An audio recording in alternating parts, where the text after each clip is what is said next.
with a little bit of a description of your character Shard and your character Prince Phoenix. Um, and then I'll get into what you're looking at here in Saltmarsh, if that's okay. Sure, go ahead.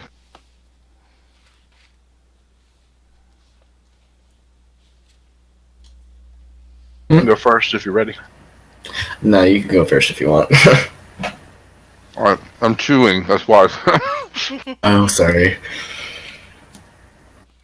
um. Well, Topaz is a sea elf, and as such, she's like most elves as far as build, maybe 5'8", but much more muscular than many elves. She's kind of built like a fitness competitor. Um, and she looks like a no nonsense type of character. She's got tattoos over a lot of exposed skin, in various shades of dark blue and purple. Most notably, a very well done dragon turtle across the expanse of her back. And other scenes of sea themes everywhere else. The old faint remnants of a pale scar that bisects her left eye. Looks like it was a close call. And other than that, she has kind of bluish skin with white stripes, very pale sea green eyes, and a top knot of black dreads, which she usually keeps pulled up in a warrior's lock, and doesn't wear much more besides some seal skin like a thong and a halter. She carries around a very wicked-looking spear across her back and a bandolier of darts. And what do you think brings her up to the surface world at this time? Well, I think it was more that her family wanted to get rid of her for a while because she was a pain in the butt, and also to kind of keep tabs on what's going on in the surface world, because they would rather humans and their like keep their conflicts up here where it belongs, rather than eventually have it bleed out into the ocean, perhaps quite literally. Yeah, and So, you might have occasionally noticed bleed out into the ocean from the sea pirates called the right. Sea Princes in the area to the west. Um, you had occasionally ships that have been bombarded and the bits of broken ship and bodies just sinking to the bottom. Of course, the bodies eventually float back up again if nothing eats them, but the broken ships, however, do end up littering the ocean floor. Sure. So that's got to be noticeable to your people. We'll keep the treasure, but we'd just rather not have them sinking there in the first place. Yeah. Meanwhile, Kipsek. I'm sorry, I'm having a hard time pronouncing that. Kapesk? Kapesk. Kapesk. This is the lizard storm. folk? Yes. I mean storm. It was just one of the names that I found. Yeah. So he has light blue scales and very, very little armor. He is as little clothing as you could possibly find on him. He has he has red eyes, and he has a fairly large shield that covers his entire forearm, and a pretty heavy battle axe in his other hand. He's got what looks like a pretty nasty scar that goes from under his right eye and then down to the corner of his mouth, and then you can see what used to be a puncture wound in his left shoulder, but scarred over. Yeah. All right. And what do you think brings you, given your background, up to this? Well, it used to be tiny. It's a growing fishing village at this point. That's currently throwing a festival. So there's actually a lot more people coming in than there used to be. A couple ships have come in and have docked, letting people off from other parts of the coast. People have come down from northern part of the kingdom of Keoland, which this is the southernmost village of. In fact, this village only became part of the Kingdom of Keoland about 5 years ago, which, if you live in the area, you would be aware of. But those of you who are from, foreigners, out of town, sea elf over there, would have no real frame of reference. Only discovering that you've come at a festival time. There's a lot of excitement in the air. Various vendors have been set up. You see that the most of the area around the docks, except for where the ships, where the larger ships are disgorging, and up and down the banks, there are just filled with little stalls and what looks like booths of some kind. There seems to be a small stage that's been set up with some nice little seats in front of it. That looks like there's a puppet show that's getting ready to be performed. There's another long bench where drinks are being served, but there's a sign up front saying drinking contest at 1 p.m. Check back. Put your bets down now. Sign up, that sort of thing. There's also what might catch your eye is a bit of a tent with a picture of a crystal ball in front of it and a couple of cards, indicating that there are fortunes to be told inside. It's not a big tent. It's like maybe two of you can fit in at any given time, plus whoever's already inside. But you notice that there is a small human child standing in front of it, just kind of waving people in. Okay. Well, I'm here because just taking a break from the sea so I can get some decent food, decent sleep, decent drink, stable land that's not constantly rocking. Okay. Just a break from the sea at the moment. And I heard that there was a festival here, and festivals usually have good food and drink. So. Yeah, this one seems to. It's become popular. It's celebrating 5 years as part of the kingdom. Cool. Yeah, that's why I'm here. Now, if you look to the either side of you, one of you, the lizard folk here, notices that there is a sea elf next to you, a woman, and of course, said sea elf notices that there is a very, well, not the best looking lizard folk you've ever seen. Looks like he's. I don't think I've seen many in the first place. Well, if you've never seen a lizard folk, this one is not a particularly charismatic looking one at all. Sorry, I had to play with it. Oh, no, you're good. I chose that. Yep.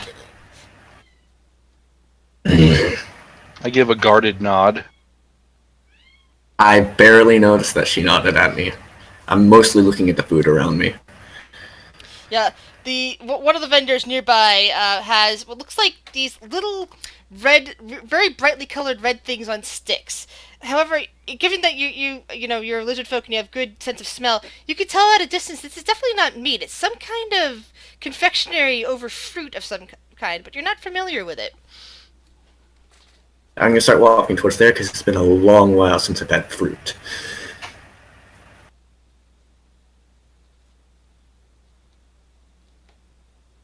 And what do you do, Topaz? I'm actually heading toward that tent with the crystal ball. All right. Let's see. Meanwhile, while you're doing that, the next two people who are in the area have probably seen you from away. They just came off a ship. There is a kind of a middle-aged human, kind of just walking around it. But the oddity is that he seems to be engaged in some kind of conversation with a small green figure, possibly a goblin, which is not common around here. And the goblin keeps holding up little flashcards of some kind. I'm in the middle of explaining how my country of origin, we use knots and stuff. Knots is a very popular form of art and sort of communication, a way to pass down history. And I'm just talking and talking, and I'm sure that my dear friend Noxie is keeping up with the conversation, but I'm a bit of a fast talker when it comes to explaining my life. Well, she's a bit of a fast writer, so she's had like a bunch of practice with this. So there you go. So she's keeping up as best as she can. Okay, so do we see do we see both Topaz and Kapesk? Roll a perception check. Oh boy.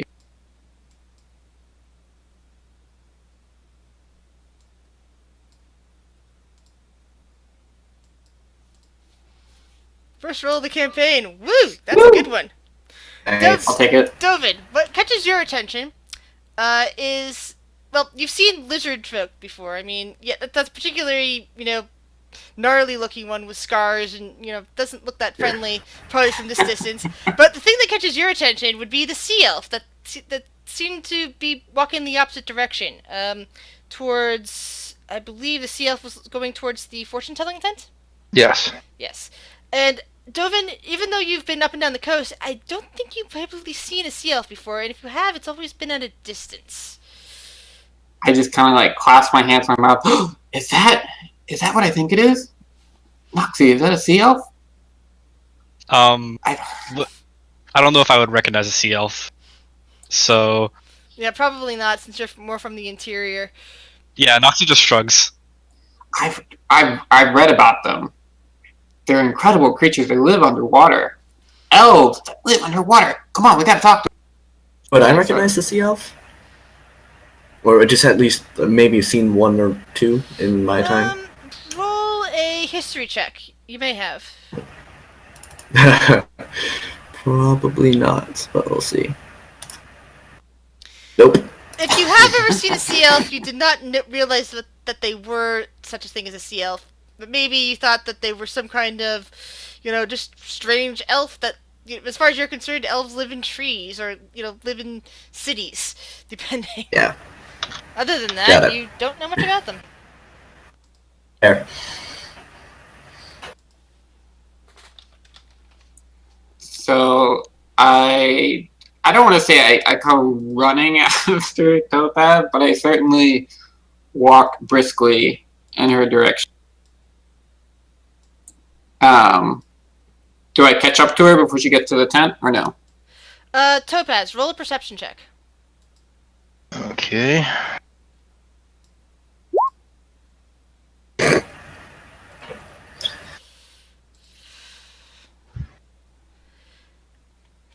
Yeah, Topaz, you hear some kind of footfall coming up closely behind you. And you notice that there is a kind of a middle-aged human making his way towards you. I'd probably spin around on my guard before I realize it's just an old man.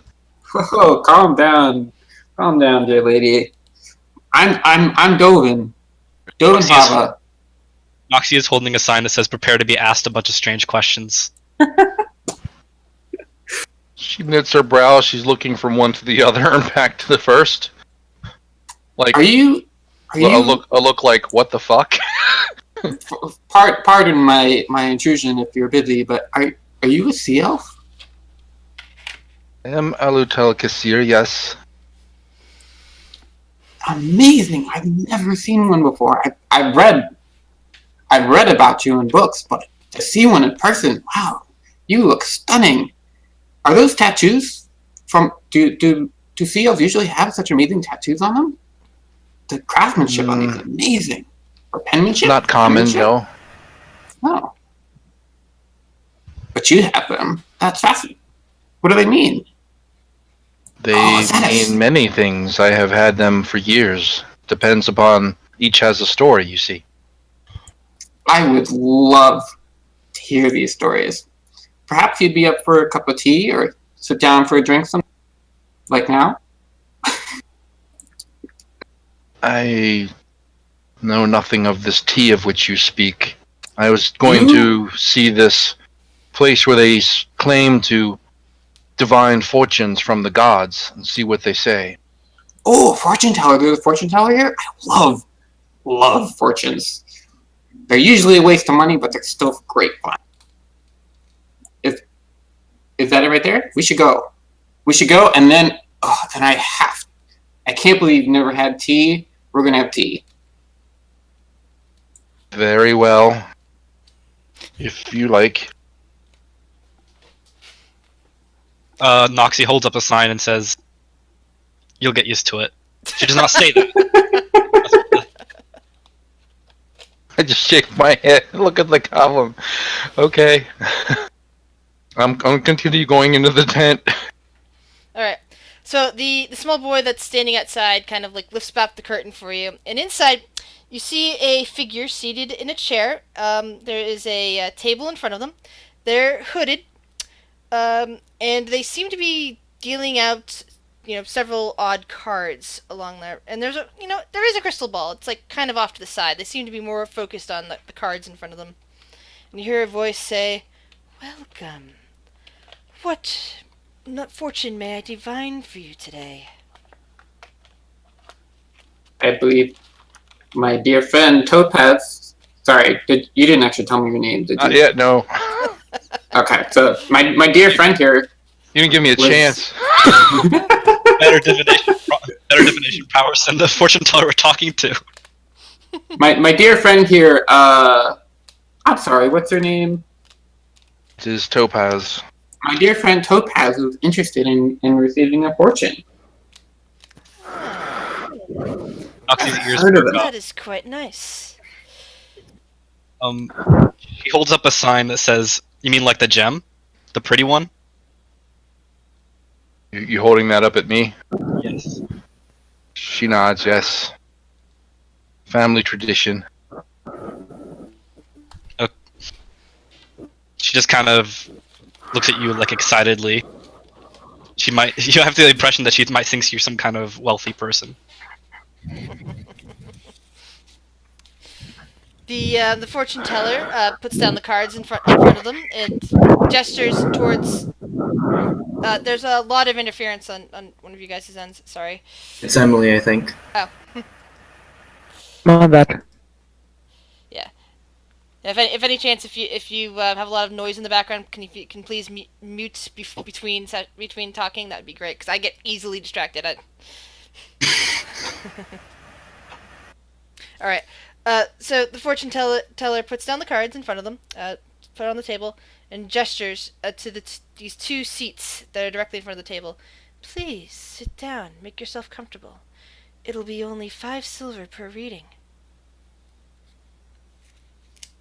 Well, that's a pretty good price. You should definitely do it, Topaz. I may do one too. Give this fortune teller a look and slide gold across the table.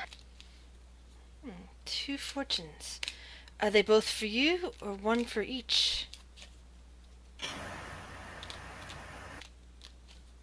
From the look in her eye, you think she probably expected change. But when you said that, she'll kind of like look back at these two.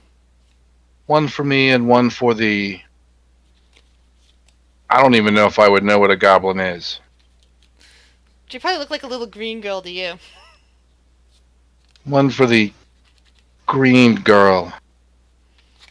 Noxie gives a thumbs up and takes a seat. Devin just claps excitedly. This is gonna be fun. All right, then. The fortune teller begins to deftly shuffle the cards against more, cuts the deck a few times, and then places 3 cards directly in front of you, face down. "We shall deal out the cards and turn them over one at a time to discern your fortune."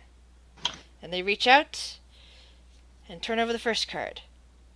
You see an image of the traitor. To you, the traitor card is actually facing towards you, but it's facing away from the fortune teller. Interesting. And they look directly. They seem to be directing all this towards Topaz as they speak. "It seems that at some point in your past, you were betrayed, perhaps by someone close to you. This person will factor in greatly to your future, and perhaps the path that you now seek." She narrows her eyes and looks at her. Not convinced. Do the gods have a path in store for me? "Oh, they always do. Of course, some gods will fight over you and each try to give you their own path. Do you follow a specific god, child?" No more, no less than others of my kind. I find them to be a fickle lot, and not generally concerned with the goings on of those here. Now let's see what the second card holds. And they flip it over. This one is facing towards them instead of you, and there's a picture of a shepherd on it. Yes. You will be a guide for others. You will bring them towards something. What? We will soon shall find out. Are you prepared to be the shepherd? If that is what is required of me, yes. And Though I am not one to balk from danger. And if that leads others into danger with me, so be it. the final card. The beggar. This means that you will not find as many fortunes as you might wish, but if you ask for things and are humble about it, perhaps there will be those who will help you along your way. I'm not so certain I like that card. But very well. Shall take heed of your words, consider them. The gods be with you. Give a bow and get up from the table. Go stand by the door. Watch. As for you, little one. And the fortune teller starts shuffling once again. She perks her ears up. Kind of give her a pat on the back that kind of like pushes her forward. Go on. You do not speak, but you wish to know some things, don't you? You wish to know about that which may have cursed you. She nods.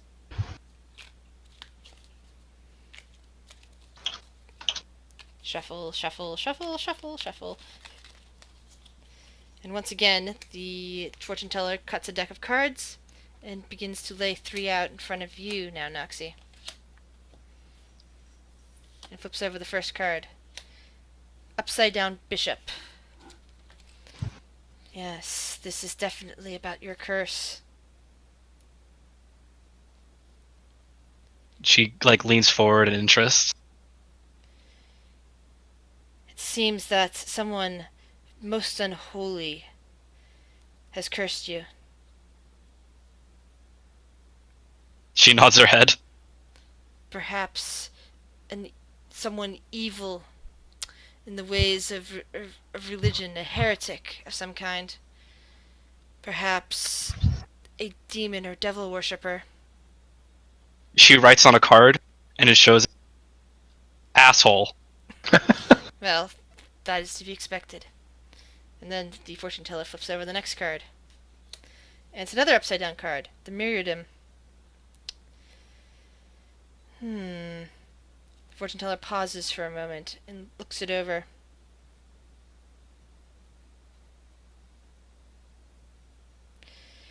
As for you, it seems that you are no warrior. You will not find your answers in warfare. You will find them through your own insights, through trickery, through perhaps words, even though words only come in the form of cards.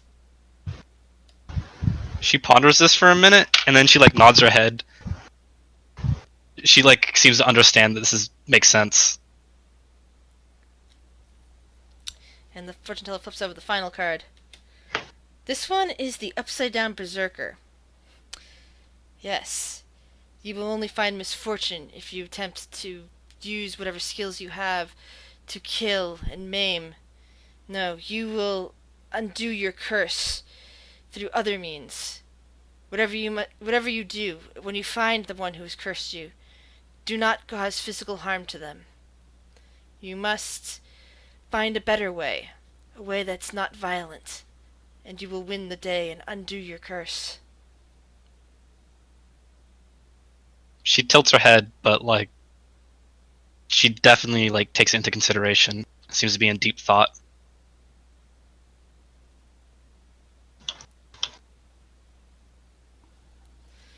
And then she shows you the thank you card and proceeds to back away. You are most welcome, child. Quick question, Topaz. Are you inside the tent or outside the tent? I was inside unless I was expected that I was supposed to leave. Oh, I'm just curious as if you were just still standing there very close to Dovin because there's only room in the tent for 2 people. Sure. Yeah, I was Other curious. than the fortune teller. Yeah, I was curious as to what the fortune for the goblin was going to be. Okay. The reason I was asking is because now that we have Emily here, I can go on to the next 2 people, which are Lobu and whatever Emily's character is called, Volin, I believe. Is that correct? You might still be muted.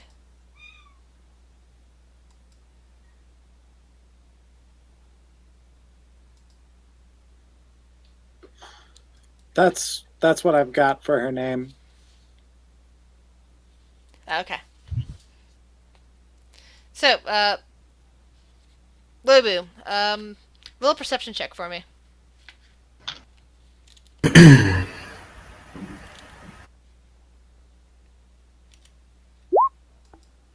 Alright. So, Volin, your companions... good. Volin's here.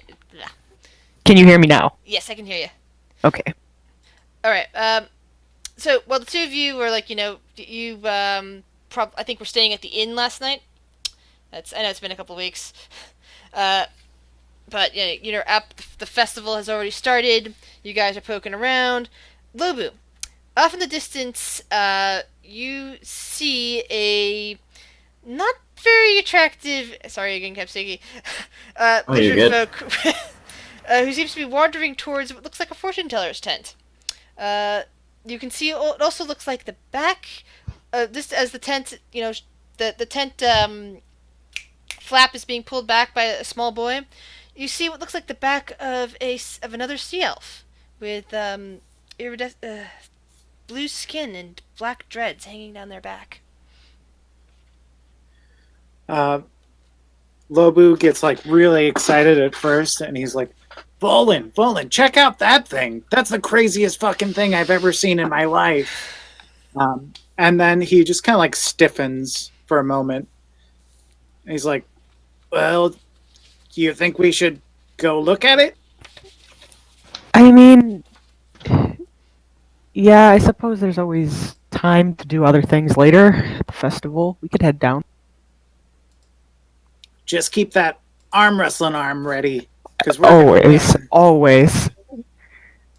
Yes.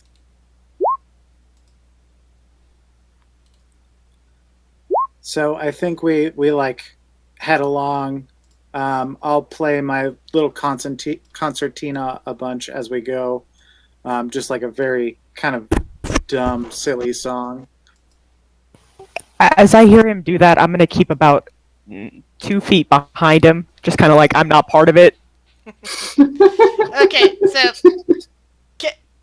Kepsik, as you're walking by, Emily, I think you might be having interference with. Maybe you're still hooked up to the Roll20 chat, because I see the little chat symbol down by yourself. That's Should why I that can't hear you.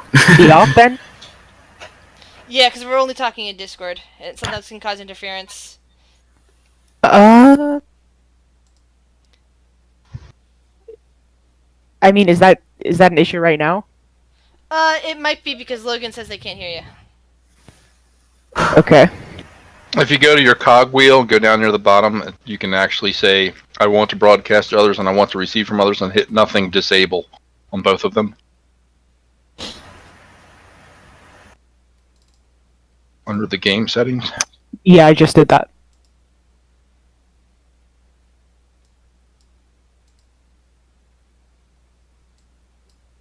There we go. Now we have a Lubu. There it is. I just want to make sure that everybody has their character token out so that people can see them.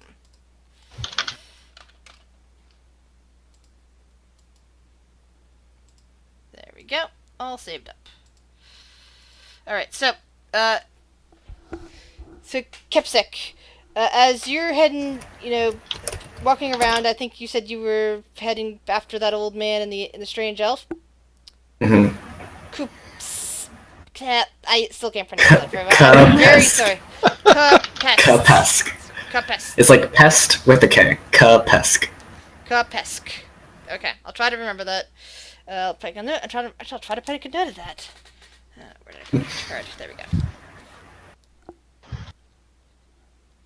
It'd be that. There we Sorry. go. Cut. Kapesk. Okay, so as you're heading back towards that old man and the strange elf, you begin to hear the sounds of a Crescentina also heading in the same direction.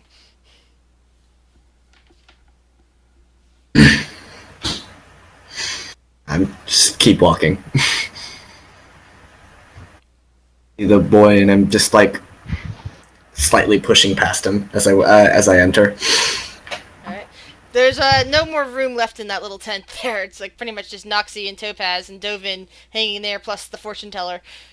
So I'm just like sitting in the entrance, like the flap is like over my head. The little boy who's holding is holding up the flap is just blinking at you. He's like, excuse me, sir, madam, I don't think you're gonna fit in there. Oh wait, and I keep standing there. He's saying that to us? I'm saying it to the little boy. Yeah. Who's telling me that I won't fit. Oh, okay. Alright. So, Noxie, at this point, your fortune is done. There's music drifting in, heading in this direction, and suddenly the flap has been pulled open by that strange lizard folk. If we're done, I'll go out. And there's a lizard folk currently barring your way because he's standing right in the entrance. I stand Hiding there and behind- stare down the lizard folk. Hiding behind Dovin. Oh, look at who's here. You're a lizard folk. Nice to meet you. I'm Dovin. Are you here for your fortune? She's pretty good. I guess. I was checking out the weird old man and the strange elf. And I'm the weird old man? Yes, I'm not that weird. from a distance. I'm weird from a distance. Oh. So I think Is it we're my currently hair? having a Mexican standoff at the tent flap. You're taller than me, but I'm definitely not backing down. Are you taller than me? How tall are you? She is about 5'8". Oh, okay, no, we're about the same height. Never mind. If you don't mind, we'd like to leave the tent. I mean, you're welcome to come in, but I don't think we'll fit. I'm still staring down this elf. I'm definitely not gonna move. I'm waiting for the elf to move out of the way. I will outlive you. And as you Lizard guys, man. and as you guys are doing that, another sea elf and a half orc come up behind you. The sea elf is currently playing some strange music. What is that noise? What is that instrument? Do I know what the instrument is? Roll a history check.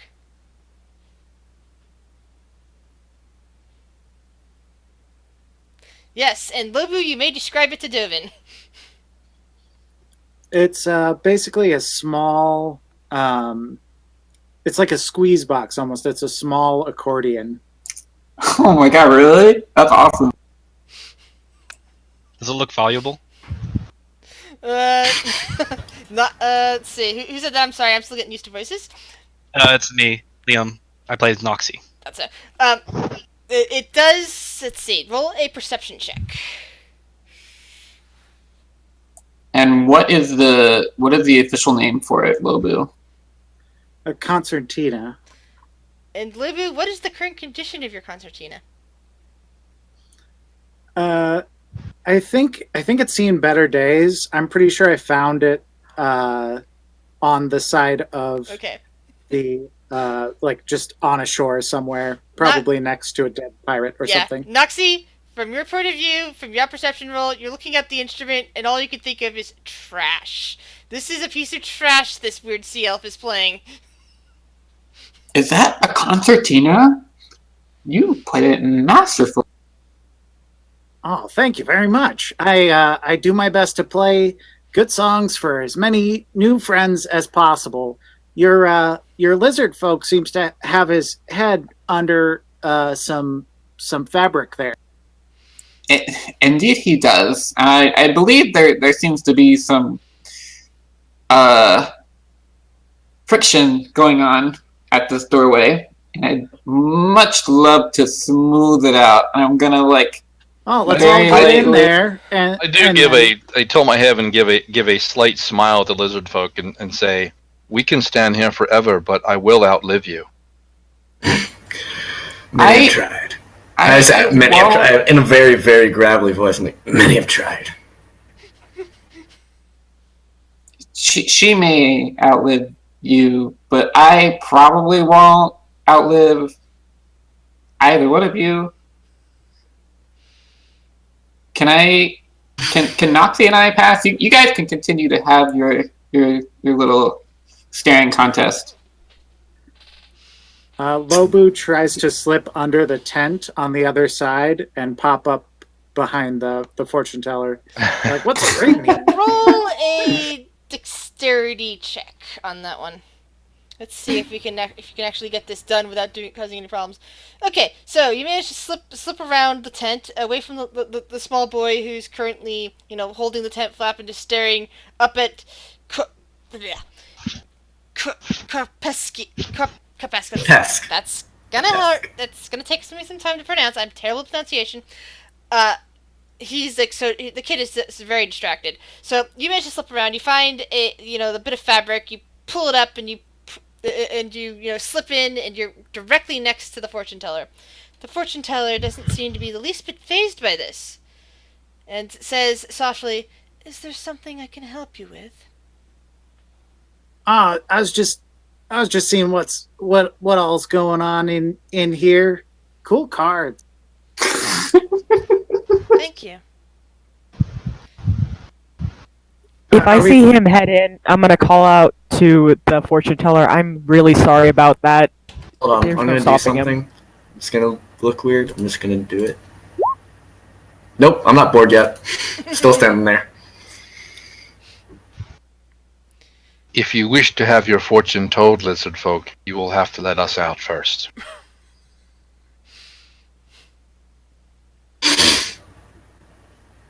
Moxie's just gonna try to slip by. Let's see. Noxie, roll a stealth check. Oh yeah, the lizard folk probably does not even blink and notice you as you get by, and at this point, the two sea elves and the human are the ones in the tent along with the fortune teller. As you get out there, Noxie, you finally notice that there is a tall half orc standing there. I jump back.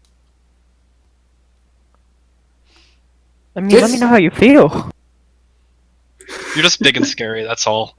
Oh, Yeah. that's all. That's fine. Yeah, Volin, you see a very quiet looking, was definitely a goblin and not a child, standing there in front of you. We haven't actually seen too many goblins in the region. I mean, most of the time when you've been in a city, maybe you've seen some goblins, usually in a, more of a back alley sort of situation, and sometimes out in the country there've been goblins, but not usually in a village like this or a small town.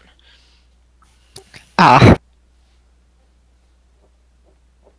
She writes down a little card and points it to you, and it says, "Help Dovin." help Dovin? Why don't we all just sit down? We can continue the staring contest over tea. How does that all sound? You've never had tea, which you absolutely have to. And have you ever had tea before? I'm just flabbergasted that Topaz has never had tea before. She points in the tent, and then she writes on a card again. And it says, Emily, real quick. Yeah. What you need to do is you need to hit the reconnect button after you select the disabled. I want to broadcast to others nothing, and I want to receive from others nothing. Down below on the cog in Roll20, 'cause I think it's still interfering because it's still showing the little bubble over there. Doesn't that mean it's muted in Roll20? It still can cause problems with Discord. Let's see. Okay. Logan, can you hear yet? She speaking? I Logan, am speaking right now. Logan, you might also want to try reconnecting to Discord just in case it might be on your end. Cause I can hear Emily just fine. I can hear her. Yeah, I can hear. Click the reconnect. Alright. Because this usually doesn't happen with Discord, but this is one of the reasons why we switched over from Roll20 a long time ago to Discord for voice, because this used to happen on Roll20 all the time. Nobody Yeah, will hold on hear just a anything. second. Although lately Discord's been having its attacks too. Yeah. Emily, try speaking. Once a night at least it has a spasm. Can you hear me now, Logan? Yes, I can. Cool. Woo! All good now. Hey. Alright. Yes, so Noxie writes on a card, and it says, "The loud one, save him." I'm gonna kind of walk over to get a closer look at what's happening. Well, what you see this lizard guy, this, kind of blue-skinned, scarred, kind of snaggletooth lizard type guy, just standing there in front of the doorway, eye to eye with a blue-skinned sea elf woman, and apparently this kind of middle-aged, somewhat older, kind of oldish human who's just kind of standing there, apparently fretting about all of this. Trying to convince them to let's go down and have tea.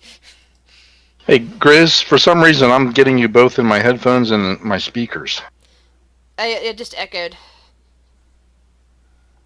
It was weird. I've never heard that before.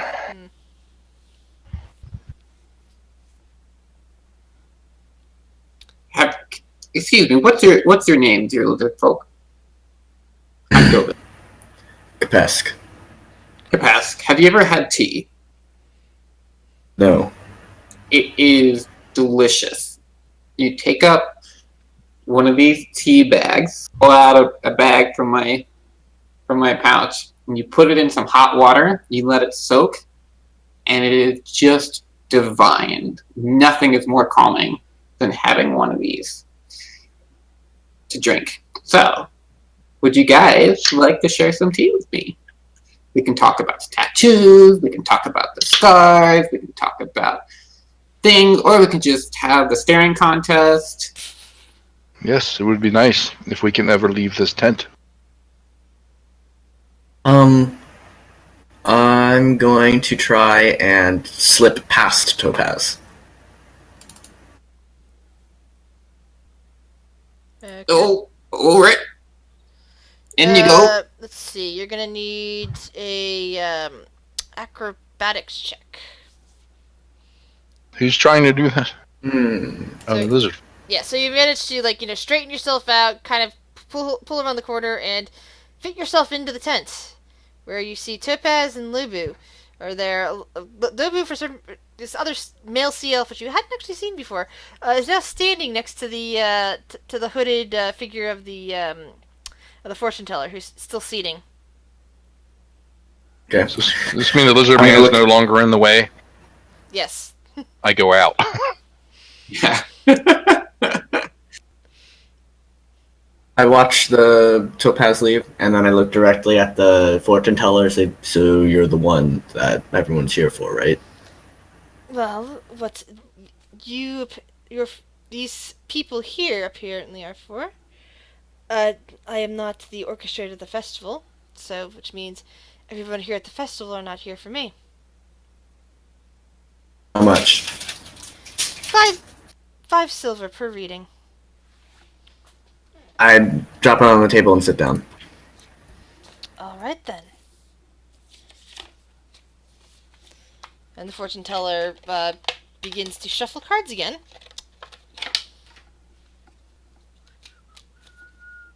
And in case you're wondering, I do in fact have my tarot deck in front of me, and I'm sitting here shuffling. You can get some really cool stuff from Random Fortunes.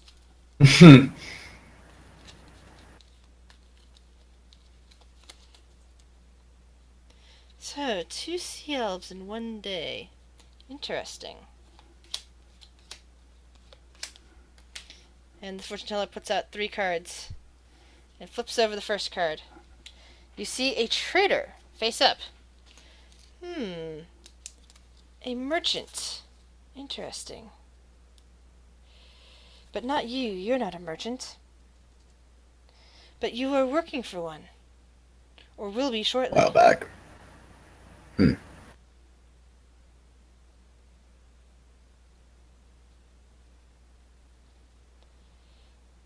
And the figure just kind of like moves their head a bit so that the hood just exposes a little bit more of their face.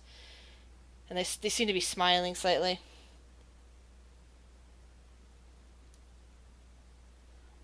I'm just waiting for the next card. Alright. It looks at... Oh wait, am I doing this for the right person? Because this is for Lobu, right? No. Capesk. Oh, sorry. Again, I am terrible with voices. You're good. I'm gonna write that out and say...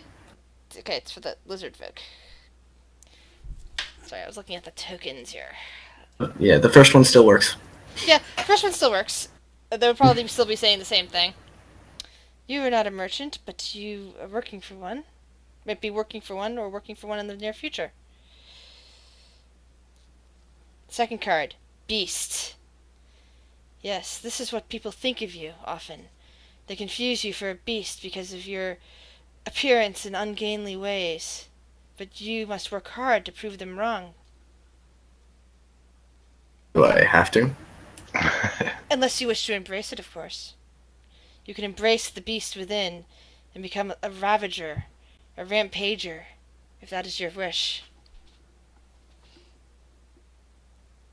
These are all very vague.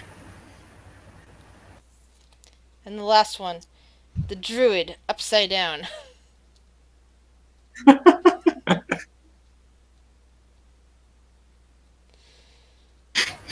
Good luck with that one.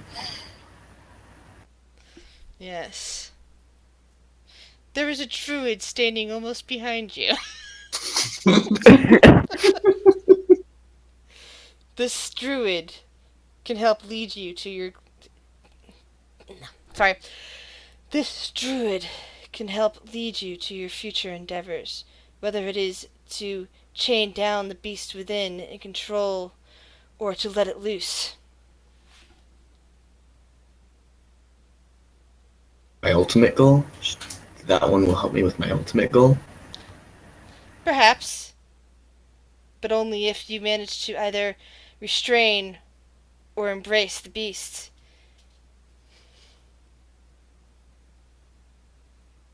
Okay. I stand up and I am sticking to whoever's the druid. Yeah, Dovin is like right there. Cool. Yep. I'm standing right next to him. Oh, hello. You're back.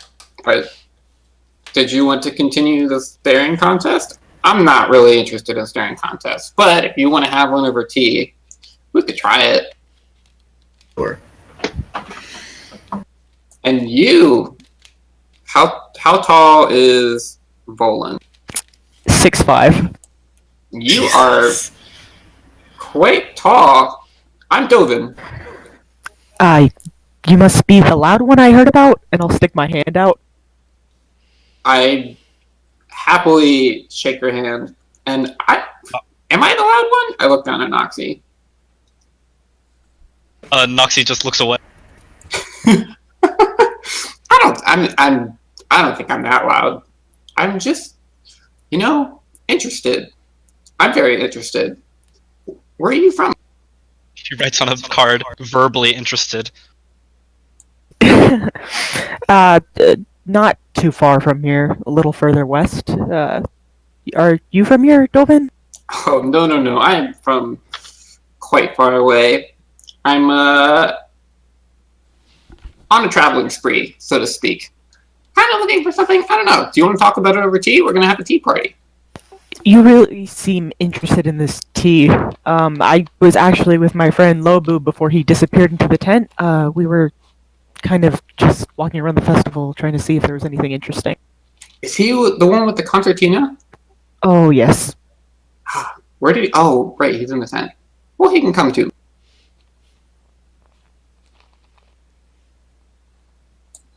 Did I happen to notice the other sea elf and all this goings on? I don't know if I ever turned around. Roll perception check. No, you've been pretty oblivious to him. You kind of noticed the music, but you've been kind of been busy with your staring contest with the Yeah. with the lizard folk. However, you did just hear Dovin say that there is another sea elf behind you. I'm looking around then.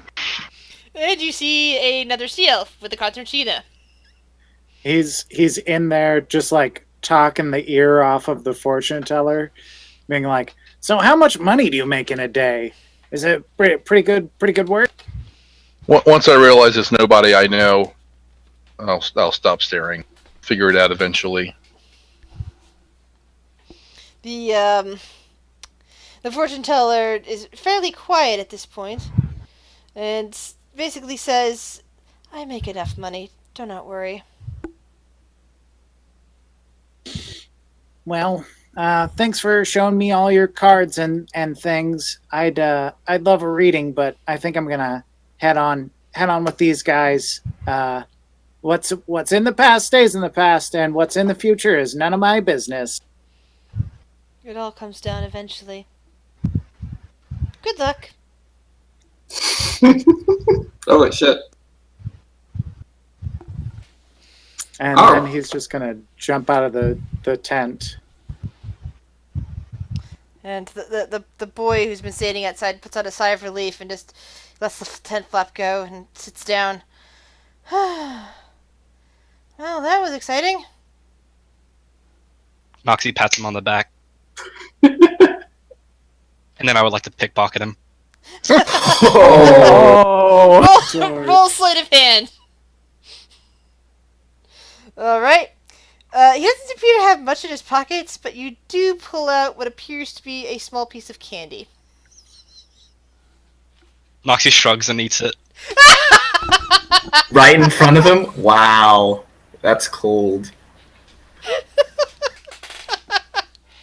Does Kapesk see this?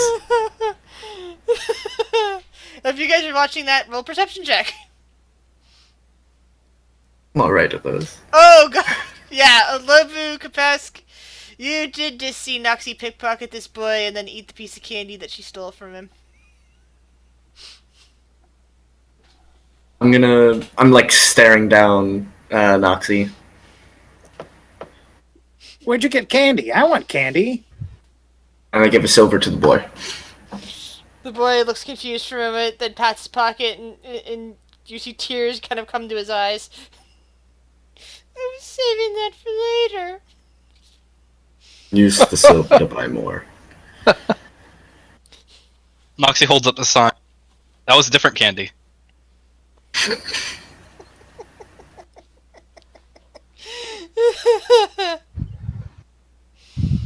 So, what would you guys like to do now? I'm following Dovin. I am somewhat on a mission to have tea with Topaz and Noxie, and I'm inviting everybody else to come join me. But we might get distracted by something else on the way. I'm not exactly the most headstrong. Yeah. So, around you, as you're, wandering off to figure out where you can have tea, wandering away from the fortune teller tent, you see the caramel apple vendor, which Kapesk has already, enjoyed a caramel apple from. You see the setup for the drinking contest, and you see the people gathering to watch the puppet show.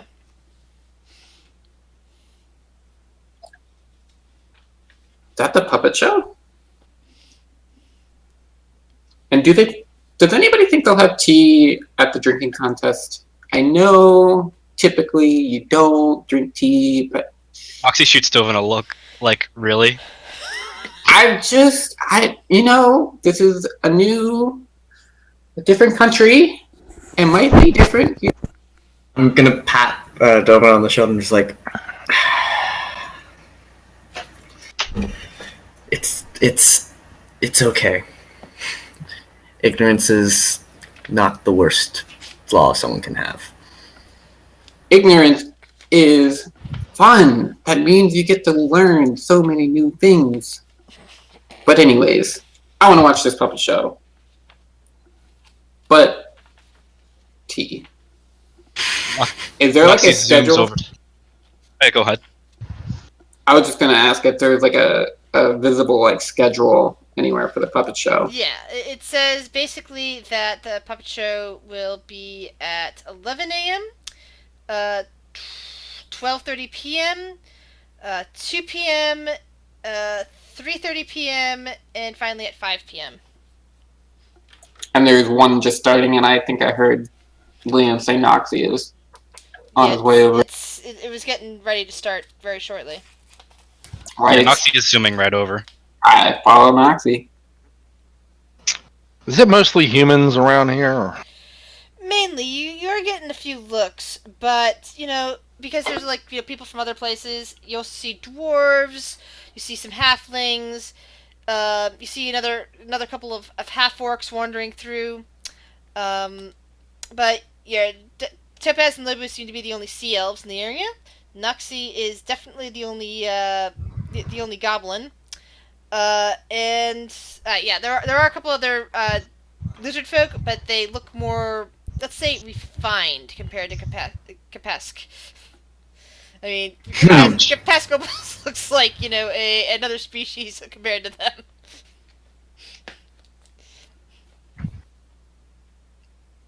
By the way, Noxie, we have to work on your language. Children shouldn't be cursed. Did she curse? Yeah, she wrote out asshole. Oh, yeah. Just kind of gives you a confused look. Looking over at Dovin, you do not have the look of a warrior. Oh, goodness, no. I can do a little bit of I can help out, but generally not with a sword. Or a battle axe, or a... I'm gonna flip my battle axe as he says that. Yes, I'm not particularly useful with one of those, but I can help out in my own ways. Nature has it. Nature. Yes. Oh, you all haven't met Callie. I'm gonna sort of lift up my rope a little bit, and not super little, but a crab kind of like peeks out from underneath. This is Callie. She's my friend. Callie just kind of snipped twice. Not food. Oh my goodness. People in this country are horrible. No, I understand. People eat crabs. I'm not. But Callie is not You food. befriend crabs. This is actually a face spirit. Looks She's my like a companion. crab to me. Well, looks can be deceiving, my new sea elf friend. Sapphire? No, Topaz. Do you have a sister named Sapphire? I have a sister named Azure and another named Indigo. I'm gonna attempt to grab Callie. Oh, no. That will be a dexterity check. Oh. I'm just gonna be inspecting it. I'm just looking around, trying to see what makes this different from a regular crab. I don't actually... I think they appear to just be whatever creature.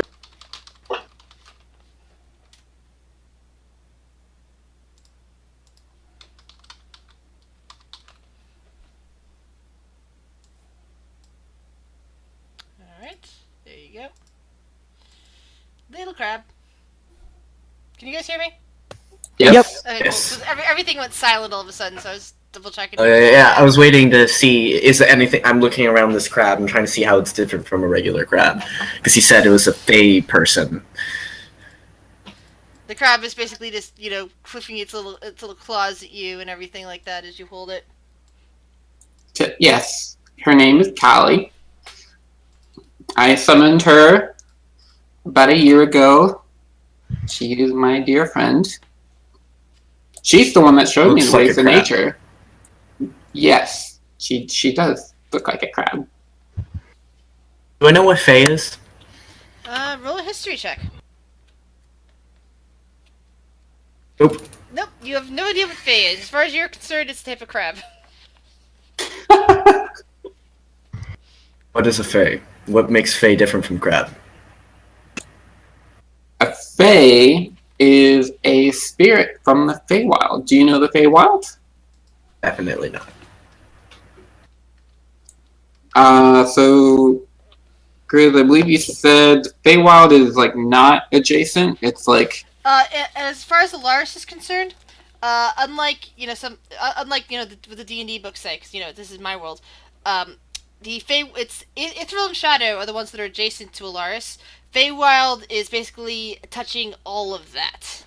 So that it in some places, like, the Shadowfell reflects the Feywild. Basically, there are random entrances in different places, depending.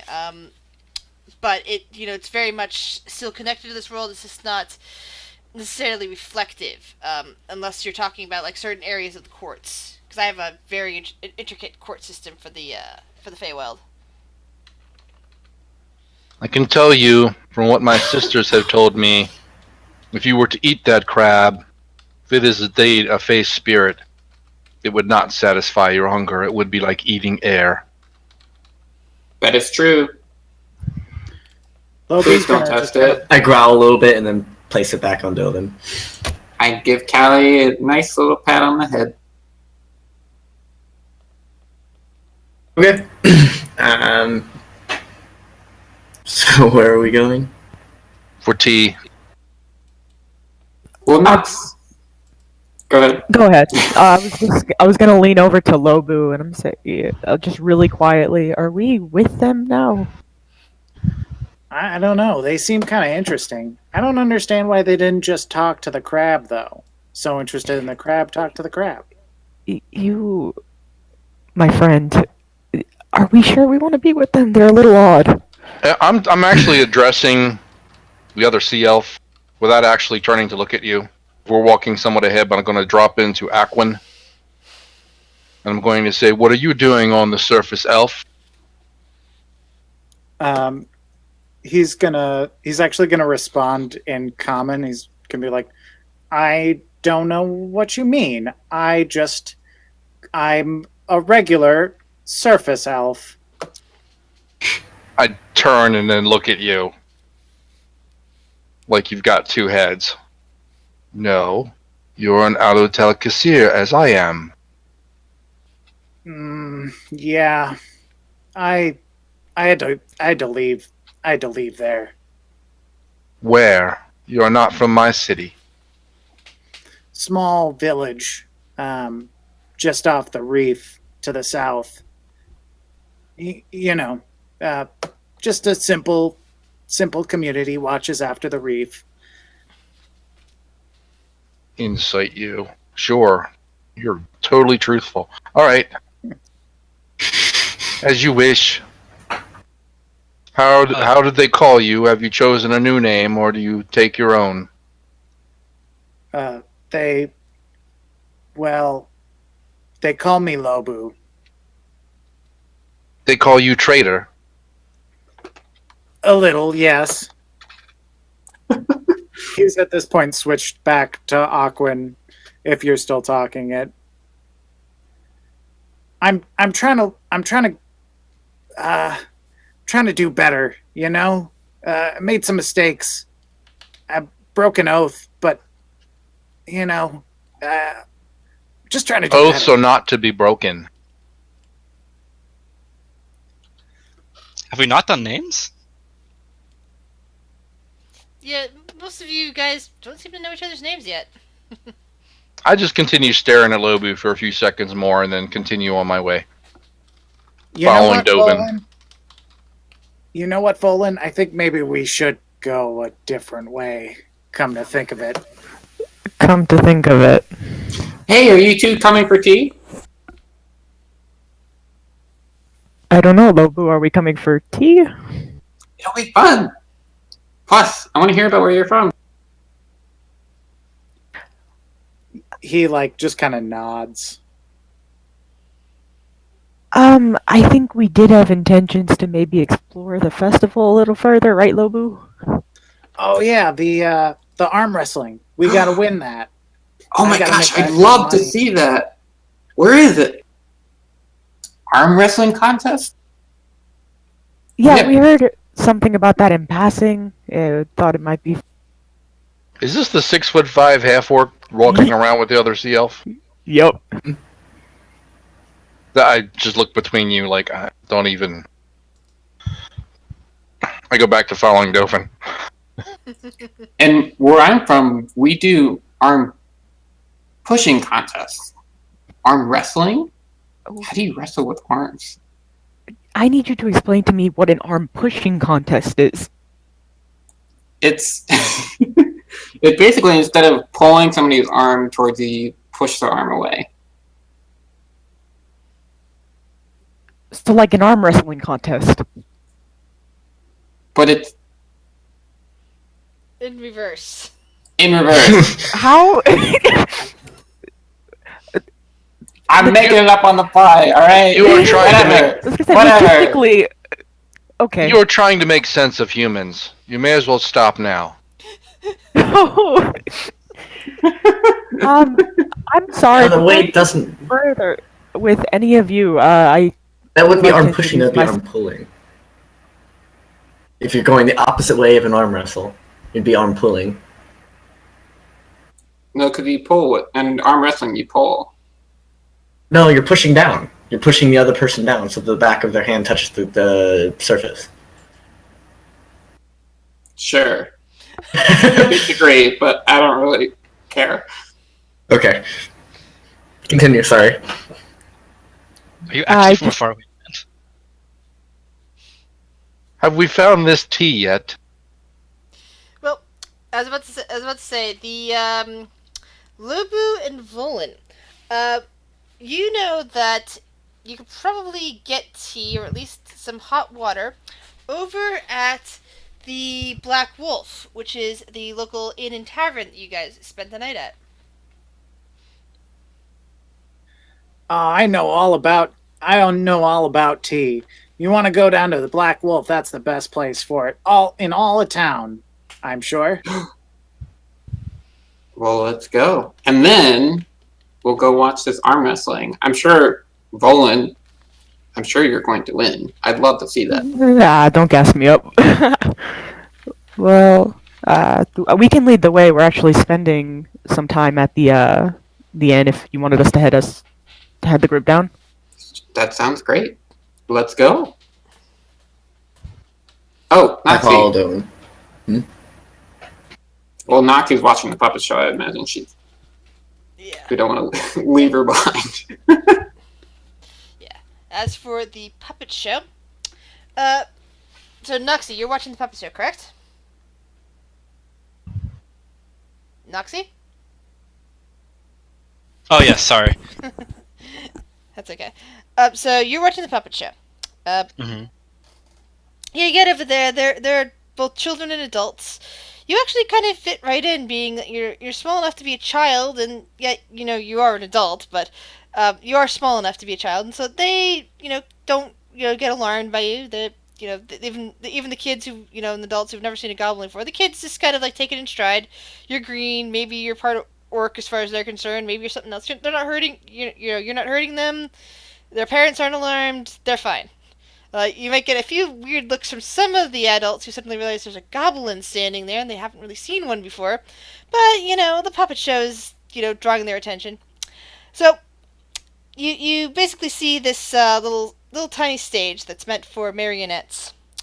And it's got this weird backdrop. It looks like some sort of castle. Looks kind of like, there's fog and all sorts of stuff. And you see, this weird looking puppet that is dressed severely and has a pale face, and appears to have a little bit of blood on its face, and it seems to be swaying back and forth, and there's some sort of eerie music playing in the background, some sort of enchantment. And it seems to be conveying some kind of story concerning a vampire and a castle and some sort of lost love. But all this is done without words. It's just doing, music and actions with the puppets. And it's, captivating the kids, but some of the adults seem to be a wee bit uncomfortable after a while.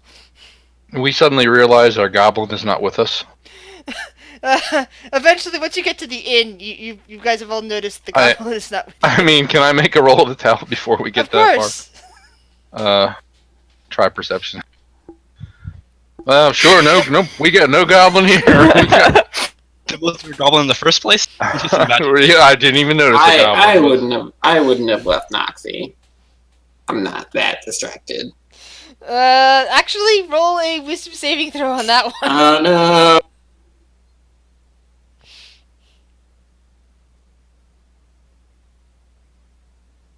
Who's making, me or him? Okay. Dovin, yeah, you were actually fairly distracted because you were excited about talking to the sea elves, talking to the lizard guy. You kind of assumed Noxie was with you, and just kind of hanging around there, especially when you were talking with with your companion and all of that. And finally, by the time you get over to the inn, you suddenly realize, yeah, she's not there. Whoops, she must have gone off to the puppet show. Is this puppet show Curse of Strahd, by the way? Yes. That's what I was thinking, yeah. Yep. It's a puppet show showing the story. For a children's show. Yeah, just a normal family-friendly show. They're going to be traumatized for years. Nice. Yeah. At least it's not a sexual puppet show. You ever seen Being John Malkovich? Long time ago. Yeah. That movie got weird. Yeah, it is a very weird movie. I haven't seen it in years, but it's a very weird movie. But yeah, you finally notice once you get to the end that your goblin friend is no longer with you. That she's most likely gone to the puppet show without you. Well, I immediately turn around and I say, I'll be right back. I'm going to go get Noxie. I follow Dovin.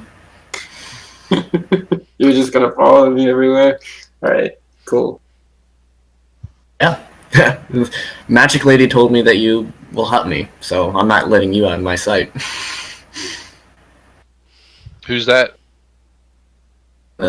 Fortune teller told me that the druid is going to help me with them. Are you the lizard? Which one Yes. are you? Okay. I'm Kapesk. I'm going in. We're here. I'm going in. Alright. So the puppet show is basically out in a it's not in something, it's just outside. It's just there's a small puppet stage and there's a bunch of seats that small cushions that have been set up for people to sit on. You manage to spot Noxie because she's the only one that's green among the crowd. And here you're interested in. And you get there right tight. You get there right at the point when one of the puppets on the stage apparently is leaping or maybe pushed off of a tall balcony and is falling to their death. Great children's entertainment. Oh my goodness. Noxie, what's going on in this show? People here, this is a children's show? Noxie looks up and nods. In later years, one of these children will write about their terrible adventures, and it will become a best-selling campaign module. Dylan just kind of... Go ahead. Sorry? Oh, yeah, her eyes are glowing. She's very much enjoying the show. Devin just kind of looks a little uncomfortable, but he rolls with it. Just kind of nods his head and sits next to her. Yeah, I'm not interested. I'm going back to the inn. Our new friends are... I lean down and whisper to Noxie, our new friends are at the inn. Do you want to stay here and wait for the show to finish, or are you ready to head back? She ponders for a bit, and then she nods her head. She points No, she doesn't point. She just writes on a card and says, "I would like to go back to inn." All right. Well, let me show you the way. We're gonna have some tea. Have you Proxy had will tea follow. before? Meanwhile, back at the inn, we're probably having a Western saloon moment where we push open the swinging doors and the piano music stops, and everybody turns and looks. Well, the inn's actually fairly sedate today since most people are outside enjoying the festival. But the bartender slash innkeeper is there, back behind the thing. He's washing glasses. He's human. Those of you who spent the night at the inn recognize him. He's got brown hair, a bushy beard, that sort of thing.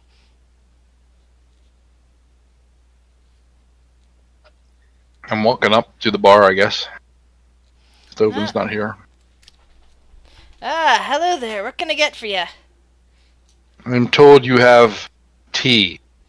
Tea. Well, yeah, we do have some tea. Not too much. Usually, most people are drinking it either first thing in the morning or they want some, nighttime tea. Usually, not too much in the middle of the day. How much? Then I wish you were middle of the day tea. Well, I don't actually have any middle of the day. There is wake up tea, and then there's nighttime tea. Can I interest you in one of those? Then mix the two, and it will be what I wish. I suppose I can do that. Will this just be for you, or am I brewing it for a group? I think it will be for a group. They are not all here yet. Alright, well, I'll put the kettle on and I'll mix up the tea leaves. He, puts down the wash rag and, puts down the glass and, heads over towards the back a bit where the fire's going and there's, a stove where most of the fire's contained under. And he just starts, filling up a thing with, one of those big tea kettles with water and, goes over to another little sack and starts pulling out some leaves and putting it together in this little, I forget the name of it, but, it's one of those things where, you put the tea leaves in and you close it up and then you drop it in the water. Yeah. Yeah, I don't know the name of that, but that's what he's basically handling right now. Who came with me? Did Lobu and Volan come with me? Yes. Mm-hmm. While we're waiting, I'll sit down, lean against the bar, and turn around and stare up at Volan for, several long seconds, appraisingly. I don't believe I caught your name, friend. Probably because I did not yet give it. Good answer. I'll stick out my right hand. I'm Volan. I'll look at the hand for a second and then extend my own. And I grab it in a death grip. Just really hard.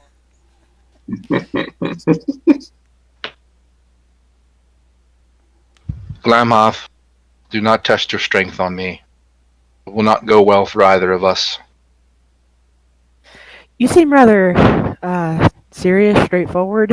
How did you end up with Dovin and the little goblin girl and that very odd lizard man? That was just now. I met them at the fortune teller's tent. And I am called Topaz.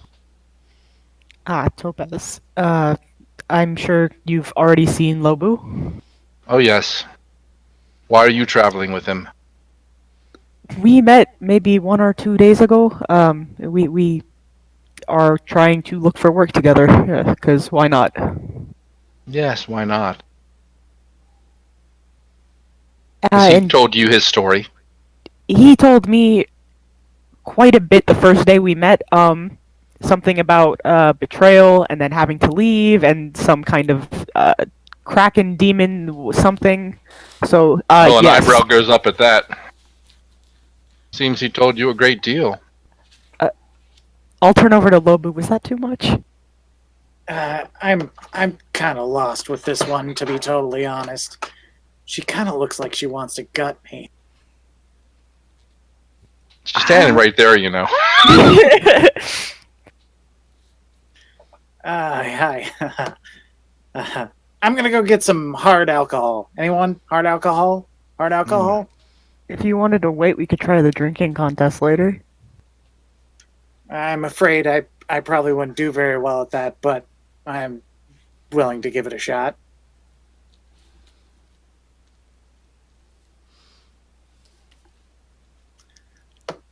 Awkward What? silence. I know exactly that. We're just like staring at each other. You know what? I'm gonna go get That's that when hard Capes walks alcohol. in. I do not often see your kind in the towns of men. Looking up at Volin. No, I spend most of my time on the sea, and I think I might be able to say the same about you. Actually, I ask what- spend most of my time in it. Yeah, there was some issues with my old merchant ship, so I am looking for work here.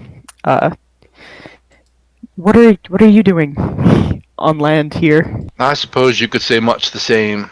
I was sent by my family to seek answers, to act as an ambassador of sorts, lend aid to the land dwellers so that they do not pollute the seas any more than absolutely necessary. We keep their conflicts here, keep their wars on Earth and not upon the waters. It would make my parents happier.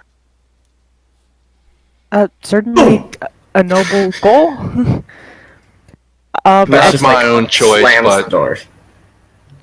Capes just slams the door open and he looks at the barkeep. Brandy!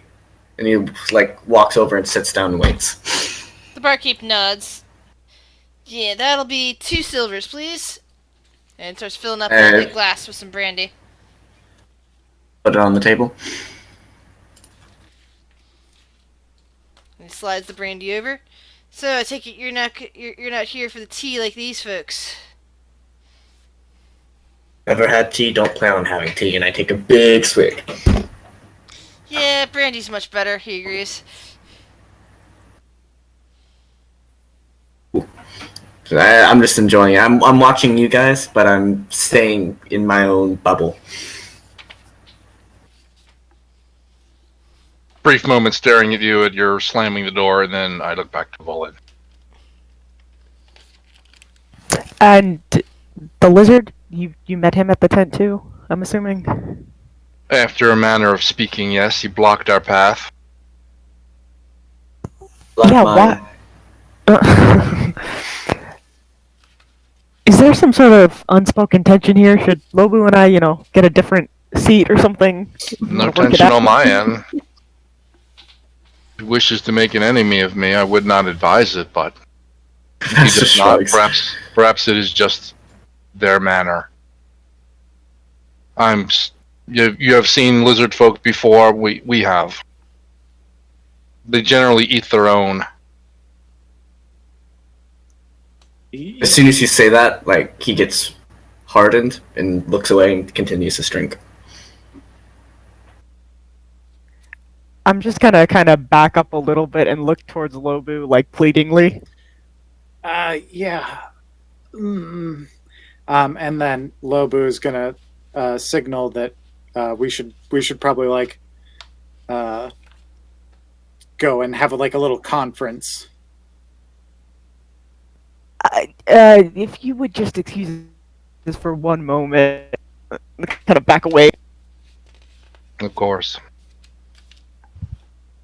These guys are weird, super weird, And and that's coming from me. I know, I thought you were odd, but I don't mind your oddness so much. But I was thinking, we've got that weird job. Do you remember this? I don't pay attention to most things, but we had this job to go and spy on some guy. Oh shit, we were supposed to be doing that, weren't we? And then the festival. I'm sure we can get to it eventually, but these guys seem like maybe they're pretty tough. At least they like acting very tough. They could be a great asset. I think that Topaz one might herself. I don't know about the You're breaking up a bit there, Emily. Yeah, you're breaking up. We can't hear you. Last thing we heard was something about you were talking about the sea elf. Yeah, I said, I think Topaz might be able to handle her own, but I'm not so sure about, I don't know, the little goblin girl or Dovin. Side note: Noxie does have a crossbow on her back, very visibly, but she's also a little goblin girl, so you wouldn't really understand. Yeah, but I don't know. That one guy carries a crab around. The other child is green. I don't know. They seem more powerful than the other just pink people around here. I mean, we could try to talk to them when they like. I mean, we'd probably have to split the gold. Oh, yeah.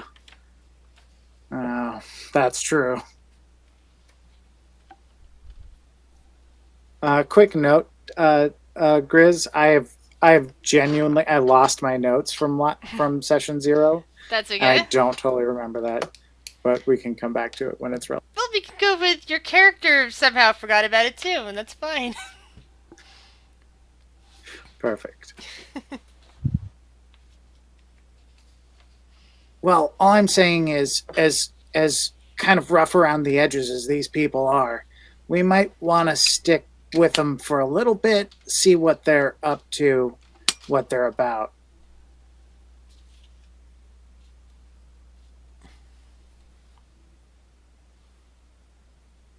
I mean, I don't hang around for a little while with them. Yeah. I think it would be at this point that Noxie and Dovin would should be we- back, by the way. We burst through the doors. I'm excited. All right, time to have some tea. How's everybody doing? You see like 3 different little clutches of people. Lizard Man, Yeah, the Sea Elf and the Half Orc, and me. just completely separate from one another. All right, come on, everybody. Let's get some tea. And I look to the bartender. Has anybody ordered any tea yet? Oh, I yeah. did. Oh yes, the I imagine that the pot is nearly, and just at that moment, a whistle sounds from behind him. Ah, there we go, right on time.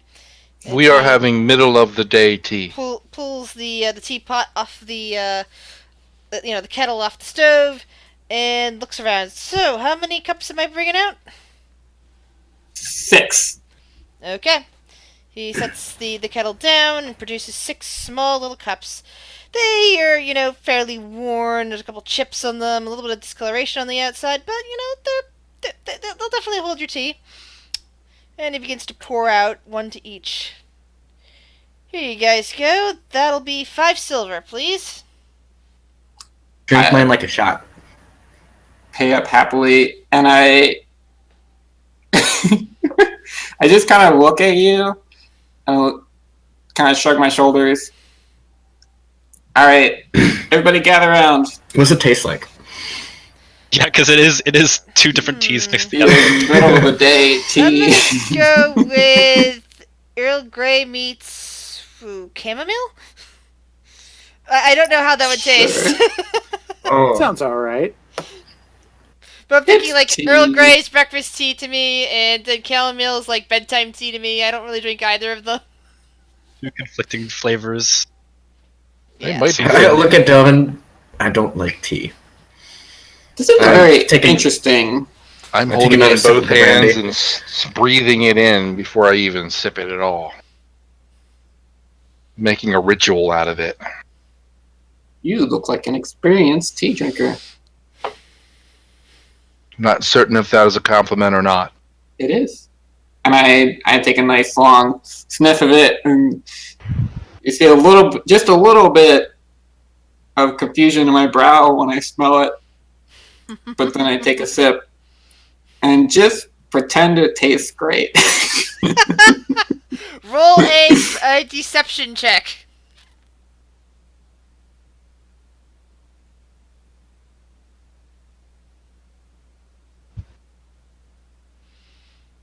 Yeah. Not bad. The expression on your face is if you're tasting blissful tea that you've always loved. instead of the weird bitter concoction you're actually tasting. It's always interesting to try new teas. There's so many different flavors. Seeing Dovan's face, Noxie gets really excited and drinks all the tea out down at once. Oh no, you should. Oh, Noxie, roll Yeah. a Constitution saving throw. Jesus. oh no. Actually, Noxie, as far as you're concerned, this is actually pretty good. This, it's strong. It's interestingly bitter. It works well on your palate. You actually quite like it. She shoots Dovan a thumbs up. Dovin actually looks a little bit surprised, but he's more than thrilled that Noxie likes it. This is interesting. It is not like your human liquor. Oh no, there's no alcohol in here. This is for when you want to be calm, when you want to be aware. And Noxie, this should be a small lesson in patience. You should take your time, take sips. Do we have the kettle in front of us, or is it just? Yeah, you cup by cup? got the kettle still in front of you. He kind of left it there on the bar. Okay, yeah. So I'm gonna pour Noxie another cup, and I'm gonna sort of take a sip, just kind of like an exaggerated sip to show that you just take. She gives you a confused look because she does know how to take sips. but she nonetheless she does start taking slower sips. There you go. He thinks you're like a 9-year-old human. I mean, I'm a goblin, but you think you don't understand that the ages are different. Right. So, Dovin, you seem to know more about this place than most. Who rules this place? I have no idea. I am not from here. Well, do I know? Do you know anything about Siltmarsh? Roll a history check. Actually, while you were traveling over here, you managed to, listen in on some conversations, and have learned that while this place is under the Kingdom of Keoland, which is ruled by a king, this particular village is actually controlled by 3 council members who are elected by the people of the village, or town. Actually, it's more like a small town. And let's see, the current head of the council is named Ida Owland, and the youngest member of the council, these are the only 2 names you heard, is called Anders Solmore.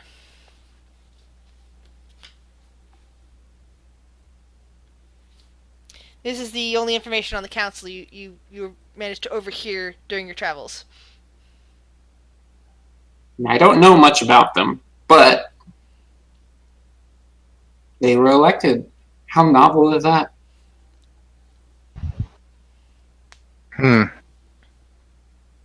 So they're like advisors that have been given power. In a sense. What you know is that even before 5 years ago, prior to the kingdom acquiring Saltmarsh, this council, the council, though not necessarily the members that are currently there, was already in place. This is basically how this village town has been run since its establishment, probably a few centuries ago. I think I would seek to speak with them to see what conflicts they currently have that need doing. That sounds very dramatic. Conflicts that need doing. Are you here to fight people? It is what I am good at. Raise my axe. Yup. Wow, we have a strong crew here, don't we? Tell me about where you guys are from. And at this point, Dovin is gonna just ask a million questions a minute. Noxie is gonna know what this is like. He's gonna ask where everybody's from, about your families, about what you did as a kid, what the money, the towns that you grew up in. He's just gonna bounce around between everybody. Tusk ignores every question asked of him. He wouldn't even notice because he's just talking to basically everybody at once and taking in whatever information you guys will say. I look over at Volan and say, I heard you talking about a arm wrestling competition. Yeah, they're putting one up for the festival. We haven't come across it yet. We're planning to do that a little bit later, maybe, or now if you guys want. Oh yes, the arm wrestling contest. I would love to see it. Noxie holds up a sign. Arm wrestling or arm pushing? I'll look towards Topaz and Kapesk.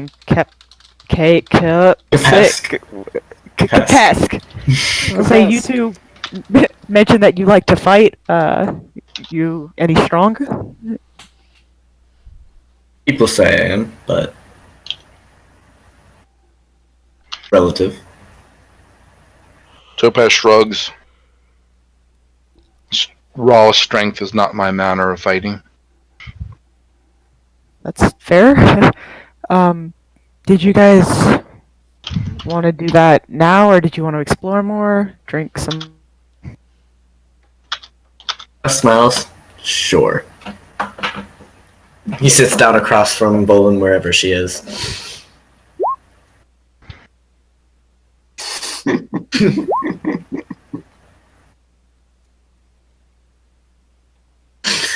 Okay, how much are we putting on this?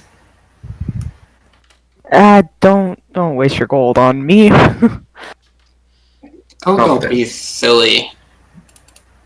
We knew you were gonna win. Fine. Practice round.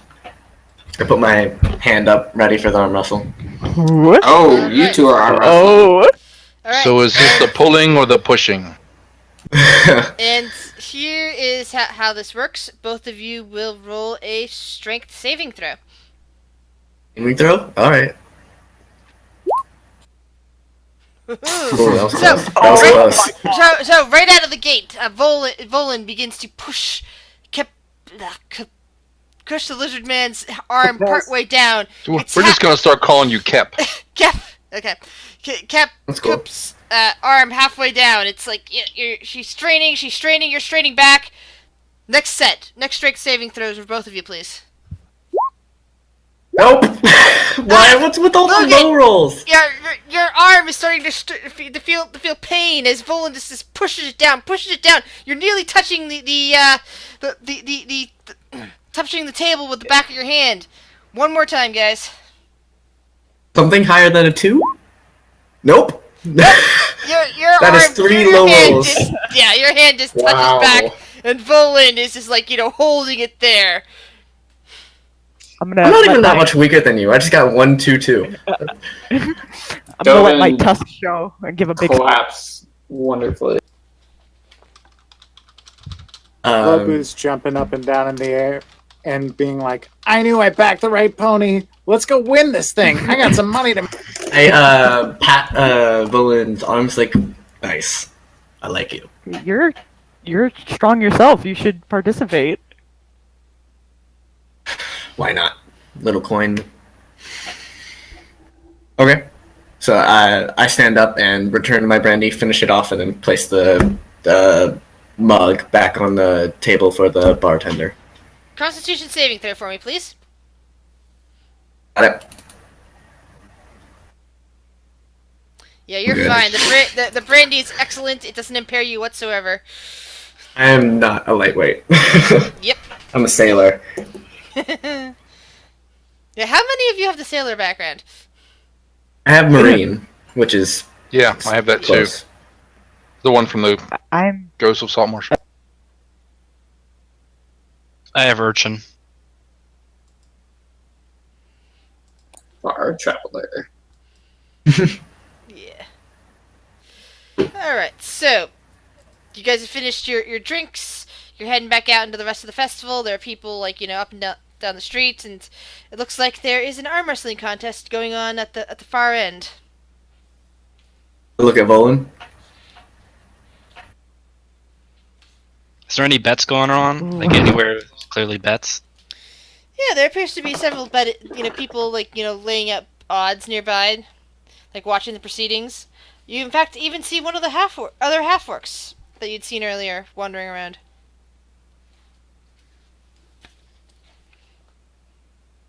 I'm not much of a betting man, but I'll happily put a gold each on my two new friends. Lobu's going to run up to the first person that's betting that he sees, and he's going to hand over his gold piece and his 5 silver pieces, all on Volan. Nox is putting 5 whole gold on Volan. Alright, let me write this down real quick. Esk pretends not to be offended. I mean, you lost. I know, it's fair, but get past it. Now, who else was betting on Volan? Noxius. Alright. And that was 5 gold, wasn't it? Dovin put a single gold on each. I'm putting 3 on each. Oh. Am I allowed to bet on myself? Confidence, goodness gracious. I bet we came up with something earlier if you want to do a bet on yourself, where I would place a bet for you. How much gold are you wishing to bet on yourself? I'll bet 5 gold. Goodness. Now, so far I've got Lubu, Nuxie, Dovin, and Volan. Who am I missing? Topaz. I'm the I only put one that hasn't 3 on betted yet. each. 3 each? Okay. The only one who has not betted.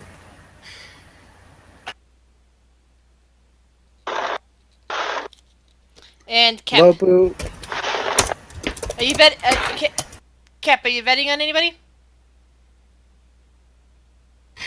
No, I'm definitely not betting on anyone. Alright, cool.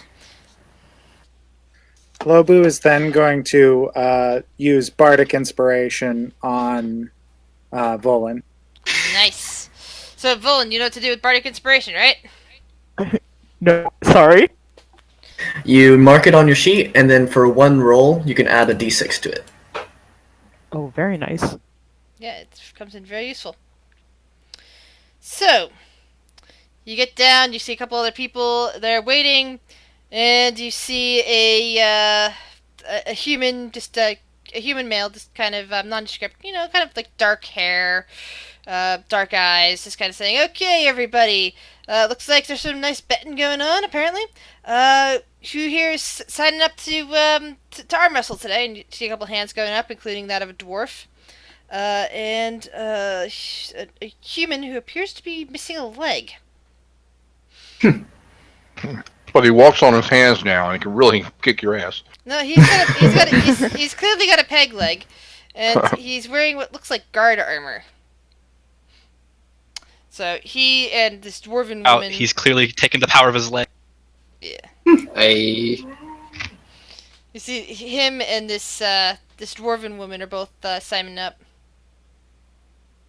And the dwarven woman has let's see. I had a description of her right here a second ago, and I have to look back up again. Sorry. It was right in front of me, and then it went away. I hate when that happens. It's a dwarf. They're all the same. No. Yeah, she has.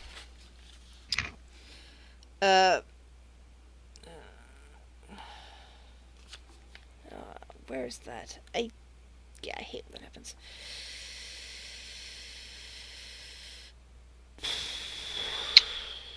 Everyone knows dwarves worship hairy, metal-beating gods and couple on anvils. Huh.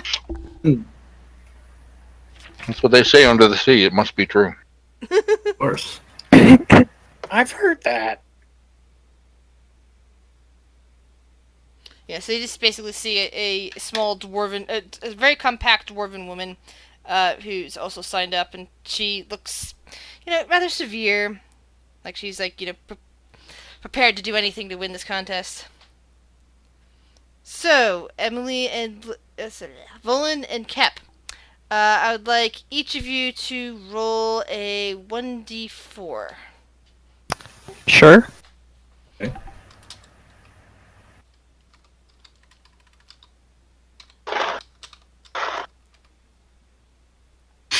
can't tell if it's good or bad. Right. Alright. So. Yeah. So everyone is lining up. Go away. Thing that wants to restart, go away. Sorry, computer thing. So each of you like sits down at the table. First up is the dwarven woman. She's faced off against some random human man, and they begin to, have a wrestling contest, an arm wrestling contest. Whoop. N- No. See, I'm doing just some random rolls here. So she starts pushing him down. You see him straining against her arm.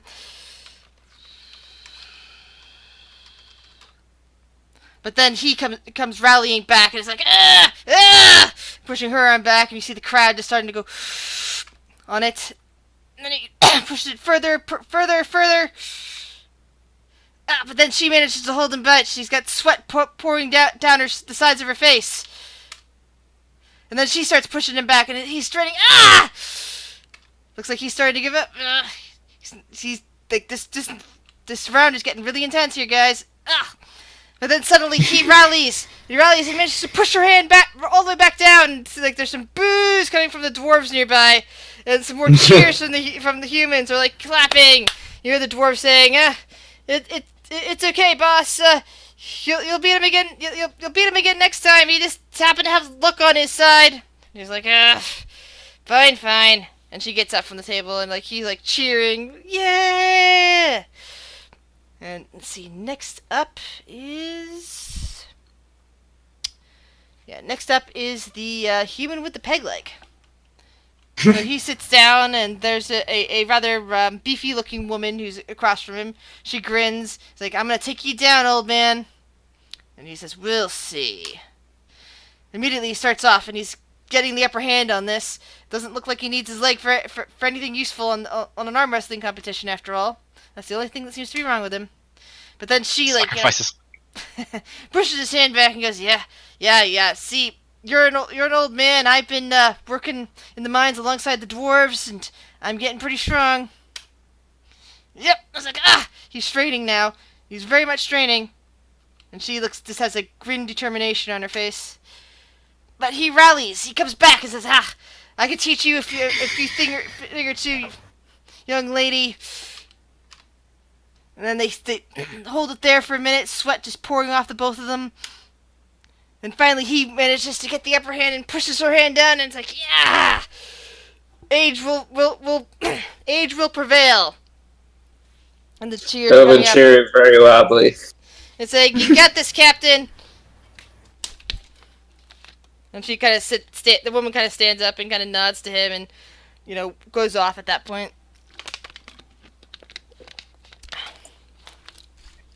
Next up, let's see what we got here. Next up is Logan. Yeah. Okay. So Logan, you sit down, and across from you is a half-orc. He grins toothily. Lizard. I think I can take you on. I growl a little bit and place my hand on the table. Roll a strength saving throw. That's better than what I've been getting. Can I make a quick perception check to see if there's anybody wealthy in the crowd? Sure. Wealthy looking? So he immediately starts off by pushing your hand back, and it feels a lot like when Volan was doing this, and he just kind of grins his teeth. And Great. yeah, Noxie, you're mostly distracted by the people cheering at this moment. Yeah, maybe the bet taker you might be able to attempt to pickpocket, but other than that, everybody around here looks very rich. Alright, I'll try that while they're distracted with the Alright. fight. So roll sleight of hand with advantage at that point. Logan, strength saving throw again, please. There you are! Hey! Ooh! You managed to push his arm back, back or pace, not even through the middle of it, all the way to the side. Meanwhile, Noxie is over there by the person who took all those bets and has somehow managed to slip their current purse off their belt without them noticing. Logan, Oh again, my please. goodness. Ah, dang it. So, and you just push the half-orc's arm all the way back. I get like really close to him, and he like feels like the air coming out of my snout. Don't get cocky. I get up and walk over back to Volan. There were some cheers and some snickers, and the other the other half works in the party, other than on the group, other than Volan, just kind of slap him on the back and laugh. And now it's Volan's turn, and seated across from her is a grizzled old-looking dwarf with a silver beard and kind of coppery-colored eyes. Hi there. It looks like we're gonna be competing today. It would appear so. All right, give it your best shot. And he puts his hand out. I'll grab it and get ready. Strength saving throw.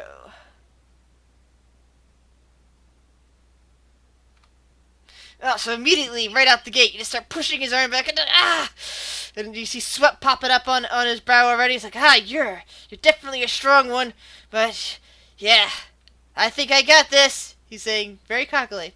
Roll again, please. All right. Noxie's holding up a sign that says "Go Volan." Oh. His arm's nearly down as you push it again. It's like, you haven't got me yet. You haven't got me yet. One more time, please.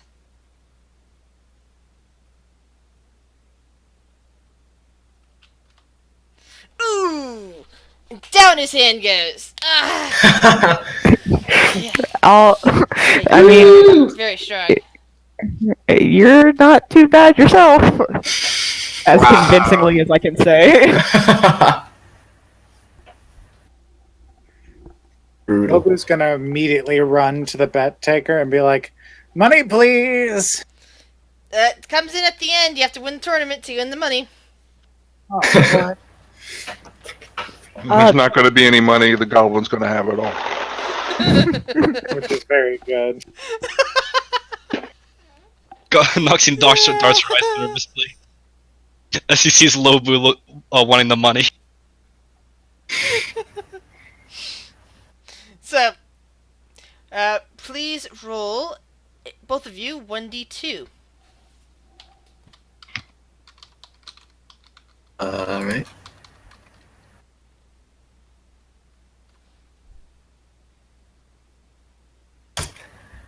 Hey! Wait, does that mean... Are Oh, we it fighting means each other? Yeah.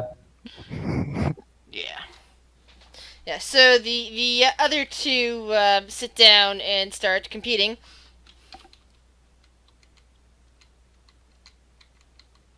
Hold on, yeah.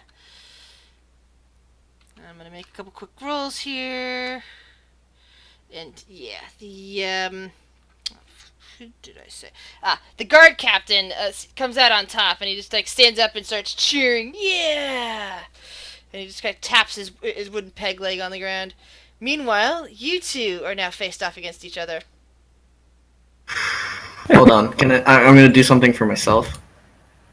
Nope, okay, never mind. I was gonna see if I was smart enough to realize that more money was placed on her so I would lose on purpose, but nope. Smart. Well, not really. It would have been. It would have been.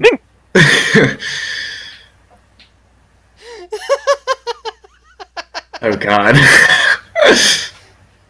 With Lobu yelling that, do I realize? Roll, not with that intelligence check, no. Alright. Okay, so as the crowd is cheering, and it's very difficult to hear Lobu yelling and Volan yelling back. Volan and Kep, you've been placed across from each other. Round 2, friend? Alright. Do this. Let's go. Hey! Oh no! This time, Kep manages to push Volan's arm nearly all the way down. It's like right there, hovering on Adrenaline's the just edge. pumping from my last win. Yeah, your adrenaline's pumping. She's getting tired a bit. Let's see what happens. I'm getting a little tired too. Seeing how far he pushed my hand down, I'm gonna start kind of letting out a low growl and. Remember, you have I Bardic, return the you growl. have I return Bardic, that growl right back. remember, you have Bardic Inspiration as well. You can use that would when I, you want. would I be able to rage? You know what? I think I'll let you do that. But it'll only All last right. for one round. Sure, I would like to rage. Go for it. Good It's a thing. rage, which gives you advantage, which means it's a 16. Like you go, rah! All of the veins, push up on your arms, and you push it back to almost to the top. Next round. Yes! Oh boy. You have a chance, though. Use the bardic You're- inspiration. Your rage starts to fade, Don't waste that on me. Well, I don't know. and with the Bardic Inspiration, you can roll a 1d6 and add it to your strength saving throw. You can do that, but if you win, you still have to fight the last guy. Yeah, I know. I'm gonna let it slide this one time. All right, so you get almost all the way down again, and it's like he's actually quite strong and he's quite determined. I mean, you managed to beat him before back in the inn, but now he seems to be on his game. Just needed a warm up. Yes! Oh no! She just pushed Oh, you back wow. almost to the center. It's like she's rebounding. She's got more resolve. Again. It's really close. Okay. Now she pushes you back to the center. It's like, you hear people around cheering and going, ooh! You hear some people yelling, Volin, Volin! And then others yelling, Cap, Cap! Because they don't know how to pronounce your name better than that. That's a natural 20. We still need to wait for Volin to roll. Yeah. Oh! Would you like to use your Bardic Inspiration? I would love to use my bardic inspiration. Alright, Oh, roll! God. Yeah! That beats him! The natural. You just took out my natural 20. That's fine. Yep. I'm not upset about that at all. He looks like he's about to push you back down again, but you kind of rally and manage to slide his arm back down. It's getting close to the bottom on his side. Let's see this again. Strength saving throws. Ooh, Woo! you're getting tired with that, and you've got his arm. This is an epic struggle. You're back to the center again. You hear people cheering and cheering. Hey, that's a good one. Maybe. Yep. Oh, yeah, Volan, you're starting to tire. Your arm's going back down, back down. One more time, guys. Okay. Woo! To the This is epic. Yeah, it is an epic match of arm wrestling between two newfound companions. I'm like smiling through my grimace, and it kind of with all my teeth. It doesn't look very nice. Oh no, there it is. There's the low rolls. Ooh. But she's starting to beat you. She's getting close. Another roll, please. I'm not gonna be upset either way. So. Ooh. Oh my god. And it's back to the middle. Are we getting tired at this point? Roll, each of you roll a Constitution saving throw. I'd like to get on Dovin's shoulders so I can Ooh. Yes, display my Vol- sign. Volin, Yeah, hold you up. Volin, your body is starting to show some wear and tear. Your next roll, Exhaustion? your next roll of strength will be at disadvantage. Oh boy. Ooh. I'm so tempted to vision Ooh! Ray Kapask. Ugh. Oh, disadvantage. Disadvantage. Nice too. Sucks. Oh, I'm so Aw. sorry. I'm so sorry. For one shining moment, you think you're about to win, Volan, but then your arm you're just so tired, and he just manages to push it all the way back, and you feel your knuckles kissing the back of the table, and you hear cheers just erupting everywhere. And you I hear fall people back in my saying, chair. Lizard man! Lizard man! Lizard man! I look I'm ignoring everyone. I'm looking directly at Bowler and like, I'll give you the money. And I sit up and like my arm is like dog tired. And that's I'm when gonna the go guard over and cap... give him a. Yeah, go ahead. I'm gonna give him a big slap on the back. Did we just become best friends? I think we did. So then the guard captain comes over and sits across from you. It's like, huh. Wow. Let's see you try that with me. I give another grimace and then put my hand on the table. You can do it. I growl a little bit and I don't know, do my best to intimidate, but I'm tired, so it probably doesn't look like it. Alright, let's go again. Ooh, Nice. Not terrible. good. It's not terrible. He grits his teeth as you begin to push his arm back. Again. This time he manages to push you back to the center. He says, "Well, this old dog ain't quitting yet, but you got quite an arm there." Yes! As you almost get him down to the ground. It's like, okay, I'm not done yet. I'm not even talking. I'm just like doing like kind of what a growl and a breathing hard at the same time. Oh yeah, There you got it is. this. He pushes his hand back, and everybody starts cheering. Lizard man! Owen's gonna let out a large victory roar. Yeah, Nova's jumping up and down with Noxie on his shoulders. Yeah! And everybody's clapping and cheering, and the guy who was taking bets reaches down to his side and goes, "Hey, wait a minute! Where's my money?" On Noxie's sign, the name Volan is crossed out, and then there's been Capesk is written above it. So good. And the guard captain looks up and says, "Huh? What? There's been a robbery?" Oh no. Pissed. I look around. I'm frantically looking around. Who did it? I worked hard for that.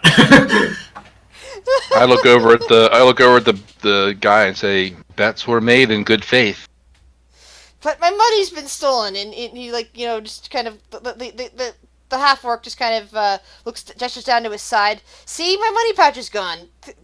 He looks over at the identified guard captain and says, "Elander, somebody's stolen my money." Elander just kind of hobbles over on his peg leg and says, "Well then, it looks like we're gonna have to investigate." How much money is in the coin purse? Let me figure that out right now.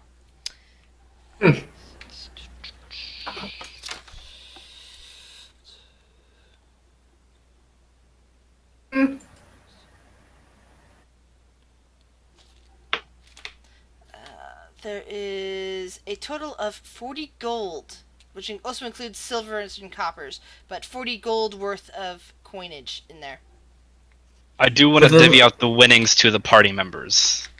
Alright. Are you doing this in front of the guard captain?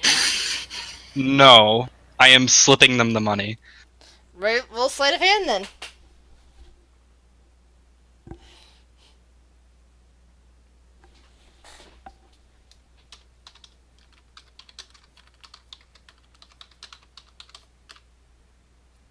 Noxie, where did you get this money from? Roll perception check to see if you notice her actually slipping the money to you. Oh, good call. It's not all the winnings, just the winnings that you're owed. That I mode? Yes. Everyone that bet on Capesk. Okay. Yeah, Dovin, you immediately notice that your companion is wandering around, slipping money, your money into people's pockets. And Topaz, you I think it's me. He's giving me the winnings because I won, right? I'm giving anyone who bet on Capesk the winnings they deserve, and then I'm keeping the rest to myself. What does that come out to be? What were the odds? Well, let's see. So how much? That's only 2 people. For each person. Hold on. Let me look at my notes. Dovin, you end up with 3 gold, and Topaz, you end up with 9 gold. Excellent. This is 1 to 3. With the gold, I do also want to slip a note. These are your winnings. Noxie, I like very hushly like chase after Noxie as she's putting coins in people's purses. Noxie, where did you get that money? She looks pretty embarrassed, and then she shows a note card. Found it, and it's a very old note card.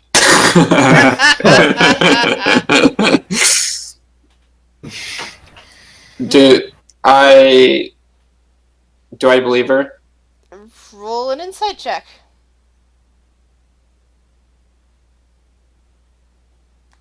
Oh And my. I need a deception check to see where that goes. Dovin, she is so, so honorable. She's your friend. Of course you believe her. Of course I believe her. Like, why? I would never doubt my new friend. Oh, maybe we should think about returning it. Where did you find it? Meanwhile, by the way, Dovin, with your perception check, you can hear the guard captain talking very loudly about, okay, there's someone has stolen the Betmaster's coin purse. Everybody, we're gonna have a little inquest over here. Noxie, do you think he possibly lost it? You found it. Should we go return it to him? She writes on a note card, and it says, "Not the same one." Are you sure? Yes, thief ran away. You saw him. What did he look like? We should go talk to them. Hey, I'm awful good. She starts sweating. Well, which way did he run? She points, and then while he's looking away, she's gonna run away. Okay, yeah. So he's gonna go. I'm gonna go up to the guard and just tell the guard that somebody saw somebody running away in that direction. All right. The guard is going to insight you. I mean, Yeah, just roll. You believes it. Just roll a persuasion check. Persuasion. Okay. Yeah. Ooh. He looks at you, kind of narrows his eyes a bit, and says, "Sir, I think you should tell me who said this to you, because that does not sound reasonable." Oh, just a friend of mine. I'm not actually sure where she went. Well then, perhaps you should come back with me to the guardhouse, and we could have a chat about this. Do I sense a hostility? Roll an insight check. Natural. Okay, never mind. You sense not necessarily hostility, but determination. This guard captain really wants to talk to you. I mean, I'd be happy to go back with you, but that's honestly, I'm just trying to help. Well then, coming back to the station, giving me a proper statement, and perhaps a description of your friend will very much help. No. It appeared in my head kind of quick, and I'm like, okay. Do we hear this going on? Let's see. Topaz would have heard this with that perception check. Well, meanwhile, Kep and Volan appear to be Kapesk and Volan appear to just be chatting together and probably not paying attention. But they can still roll perception if they like. Sure. Sure. Hey, Yeah. I hear everything. Yep. Yeah, as the two of you are laughing and talking, you kind of hear out of the corner of your head, your ears, that Dovin might be in trouble. Your new buddy, the one that introduced you guys to tea. Immediately tap Volan and say, I probably need to help him. And I walk over. Yeah. I'm heading yeah. over there too. What's going on? I remember what my friend looks like. Just so It was this younger man. He had long, dark brown hair, kind of a thin beard, very sunken eyes. Roll a deception check. Who are you talking about? Damn it! The guard I'm captain. not good at lying. The guard captain's eyes just narrow at you, and he I'm looking for this other He thief. reaches one of his strong hands out and grabs your arm, Dovin. I get in the way. I definitely get in the way. So his hand touches me instead. It's like, back off. I trust. But just Owen will step in and kind of try to calm it down. Is there a problem? Yes, this man needs to come with me. He is giving false statement. I am certain of it. He is telling me about. He tried to come over and convince me that that his friend had told him that a thief ran the other direction, and I am certain he is lying about this. And I get closer. I get closer to him, and I'm certain he's not. Back off. Hey, How about all of you come down to the station with me then? The guard post. Sorry. Lobu pops up out of the crowd, just like, are there going to be snacks? Are there any other guards here? Yeah, there's several other that are now like kind of running in after the complaints from the half orc bookie. Now, there's no need for everybody to get involved. I just need to correctly explain. I just need to explain that my friend did see him run that way. That's all. I'm just trying to help. I am so sorry. It's okay. It's okay. This is fun. I'm enjoying this. Shenanigans are always the best part of a D&D game. Come on. If I get you guys arrested, I'm gonna feel so bad. Hey, it could be a great plot hook. You never know. Maybe that's how we start the actual campaign. My character getting arrested and then you roll up a new one. Yeah, I like it. I don't want you to have to roll up a new one. Lobu's going to use Friend of the Sea to ask the crab if Dovin did. Alright. So, the crab, while it is a fake creature, does actually have some Friend of the Sea abilities here. Just like some of them can actually also respond to speak with animals. And you gotta get the gist that that it was the little one that told Dovin all of this to begin with. He's going to sign to it, thank you, and then he's going to run off looking for Noxie. Lubu, please roll perception. Noxie, are you trying to hide at all? Yes. Then roll stealth. Doesn't matter. You don't need, because Lubu is partly blind. Okay, so yeah, Noxie, you're completely hidden. Lubu, you're just kind of stumbling around. The crowd's in your way. You're not used to all this land, how people are maneuvering on land. It's like confusing you, and all the little kids all look like Noxie as far as you're concerned. How much? It was 40 gold, right? It was 40 gold, and some of it was handed out. I handed out 9 and then 3. Yeah. Okay, just making sure, just keeping track.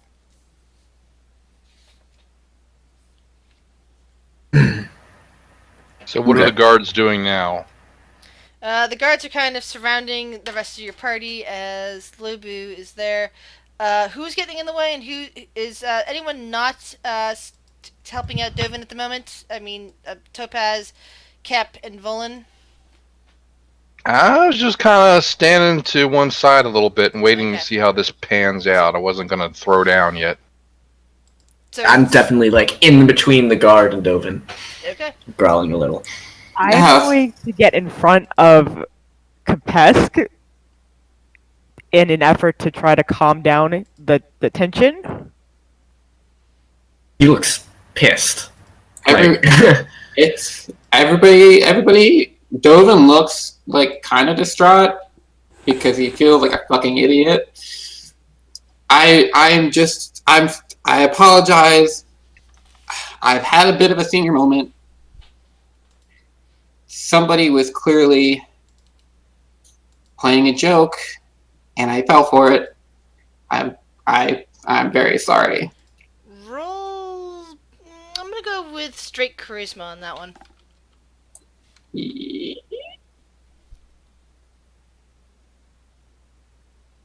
Yay! Oh, so the guard captain just kind of releases your arm at that point and nods slowly. All right, and looks over at Kapesk. Pesk, you got it. Excuse my friend. He's just very, very loyal, very protective. I give Pesca a pat on the shoulder. I appreciate it. I point at Volan, and then I point at Dovin, and these two are mine. You don't touch them. And I grab them both, and we start walking. All right, here we go. Okay. Excellent diffusion of a situation that could have gone bad. Jeez Louise. But hey, it's D&D. Yeah, I You got it. never know what's gonna happen. I guess we're walking towards Topaz, because she's the only one that we see. Yeah. Yeah, you have no idea where Noxie is, and Lobu has wandered off somewhere. Cut out. Yeah. Lobu. Yeah, Noxie is nowhere to be seen, and Lobu has just wandered off somewhere. I am so sorry, my friend. I made a bit of error in judgment there. Rule number 1, don't talk to the guards. Is that really a rule? Yes. Dovin As you can actually see, looks a little even- distraught at that thought. No, I look at him, like, as you can see, even with good intentions, it goes bad. Rule number 1, don't talk to the guards. And I keep walking. I'll go over and kind of put an arm around Dovin, trying to comfort him a little bit. I mean, at the end of the day, nothing bad happened, so... That's true. I told the truth, sort of, and everything worked out. I'm looking for Lobu and Noxie. Where is Noxie? Where is Lobu? Roll a perception check I'm as look- you guys search around. Hey! Alright. Dovin and Kapesk. Pesk. You eventually stumble upon Noxie, who seems to have been trying to hide. Volan, you just kind of find Lobu wandering around aimlessly, looking at all the kids, like, nearly reaching out and touching them and going, no, not Noxie. No, not Noxie. Noxie. Something along those lines, or at least give the expression, like, he keeps getting confused by thinking all these kids are Noxie. I grab Noxie by the scruff and pick her up, and then start walking. Whoa. She starts wailing her arms around.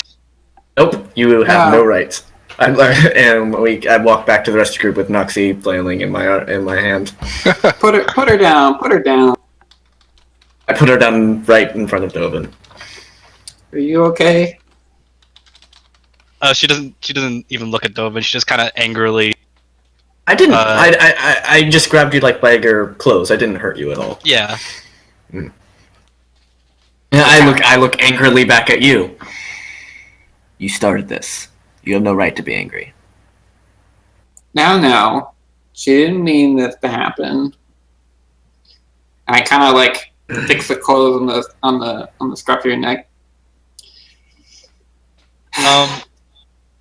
Kebesk betted on himself, right? No, I did not. I didn't bet at all. Okay. So yeah, you have a right to be angry, but Oh my god, the drawing is amazing. Incredible. Thanks. Oh, I love it. Wow, that's so cool. I love this. what the heck? this is cool. Have you been doing this? Yeah, off and on with my note taking. Looks bad. Nice. Crap that. These are really good. Yeah. It says badasses next to Volin and and Lobu.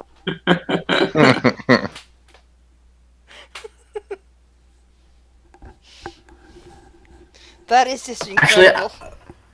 I like that look for Kapesk better than the one that I have on the thing. I couldn't totally make it out. There's a lot going on. I like that one better. It looks bad. Nice. You are amazing, dude. Yeah, that's really good. You've For seen, just like sketches.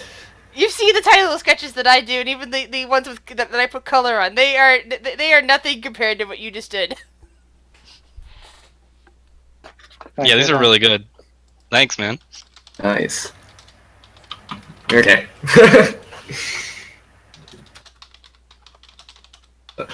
So I think Lobu is just like kind of downcast in a way. No one's seen him in a long time because he's just like, Mullen found you. Yeah, I'm gonna. If I saw Lobu, I'd kind of jog over real quick. hey. I don't know. I don't know how we're gonna pay for the inn tonight. Oh, yeah. Sorry about that, Lobu. I know you bet quite a bit on me. I had one of the yellow ones and 5 of the gray ones. Like left, or Yeah, that's all I had. here. I feel like I probably owe you a little bit of this, and I'll hand you 2 of my gold pieces. I only have 5 right now, but I'll give you my other 2. Thanks, Volin. That means a lot. Yeah, maybe don't gamble on me. Well, let's go find the others. Maybe we can find a way to make some more money. Yeah, and we still have that job if you wanted to discuss it with them. Oh yeah.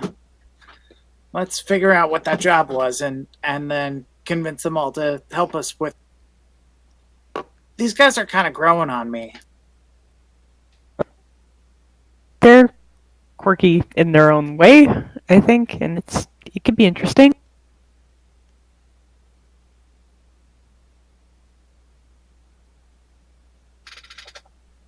Yeah, then I'll just try and find my way back to the group if they're still kind of all together.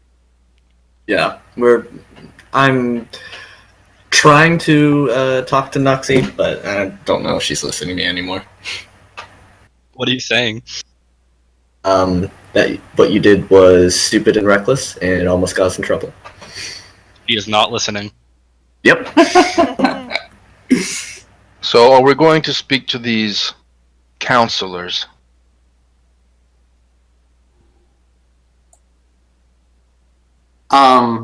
Well, we could. I don't know if we can just go up and talk to them. Usually, they can be kind of high and mighty. I am used to dealing with that. I will tell them I am a daughter of royalty. They shall see us. You don't. You're a daughter of royalty. You don't really look it. Why? How does one look? One is of royal blood. Well, usually they have more clothes on.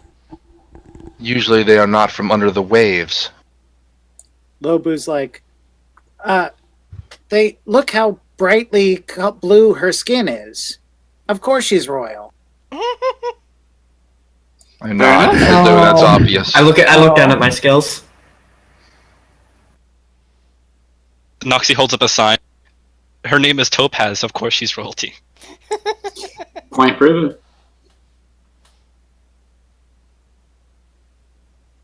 Happening. Turn and look back as Volan and Lobu come rolling up. Well, that was all sorts of exciting. Where should we go next, friends? I actually wanted to talk to you guys about that. We got a job off the job board the other day, and I think maybe we could use some help with it. Ooh, help with what? What kind of job? There's Well- a guy. Do you remember the guy's name? I know he was a member of the council. What? Roll an intelligence check for me. I'll see if I can. If you roll high enough, I'll prompt your memory. All right. So you remember you were talking to this guy in his office, Gellin Prime Water, and he asked you to find some information about Anders Solmore, suggesting that maybe his mother's death wasn't, natural or an accident or whatnot, that maybe he helped speed it along. He basically just wants you to find dirt on Anders. Mostly involved with his mother's death. Yeah, I'll turn to Lobu and let him know all of that. Oh, yeah. So we just gotta find this guy, and then he's gonna be bad, and we'll get some proof. Easy peasy. I think we were gonna get a lot of money for it, too, if I remember. I'm in.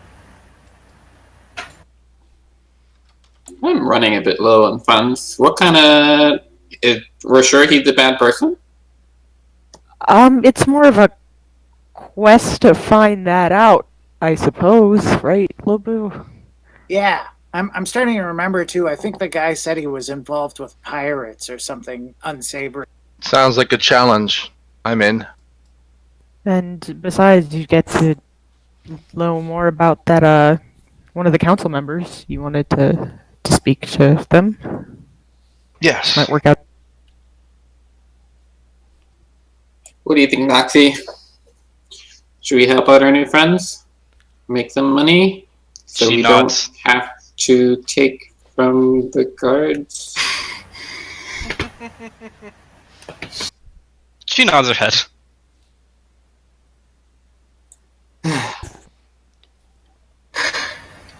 Fine. Where do we go? I'm looking at Lobu and Volan. Where do we go? That's an excellent question. Where do we go, Lobu? Well, why don't we just ask the first person on the street we see where this guy lives, and then just go to his house, and then Noxie can just get in there, because I think she's... I turn around and go to the nearest person. You said something about pirates. The guy who gave us the job, he mentioned something about him being involved with pirates, but who knows? Where do the pirates around here congregate? Do I know where they congregate? Roll a history check with advantage, since I'm pretty sure you do. Alright, so, somewhere off to the west, since that's where the water is, there are various islands, and from what you understand, that's where a lot of the sea princes operate from. However, you know that they may have a base or two somewhere here on the coast, perhaps a little bit inland, for dealing with smuggling and other unsavory operations. They're usually out west, but I think I might have heard of some bases further inland. I'm pretty sure. So who's the name of the... We're supposed to be researching Anders? Yes. At the request of Anders Galen? Solmore. On the request of Gellin Primewater, sorry. Hold on, I'll write that down for you guys. Galen. Okay. Why don't we go to one of these places and convince them to tell us where he is? That sounds a little intense. We could just ask where he lives and go talk to him. I'm talking to a person right now. So who do I see? Let's see. Roll a perception check. Okay. Hope I get something good. That's not bad. So, you're looking around and you see a couple of, kind of dock worker type looking people. They're standing around one of the booths. One of them has a candied apple like you ate before in his hand, and he's like chewing on it. Another one, seems to have like some kind of doll tucked under his arm. Not like the dolls that were at the puppet show, but some other like nice fabricy doll, like maybe a present for a kid or something. And they're just like standing around chatting. One of them looks behind and just kind of furrows the brow, and then looks up again.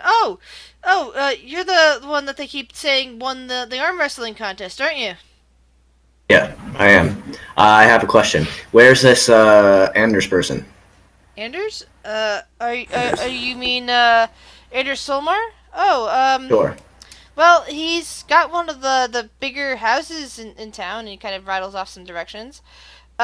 He's probably somewhere around the festival, though. As soon as he says festival, I start walking away back to the group. All right, bye.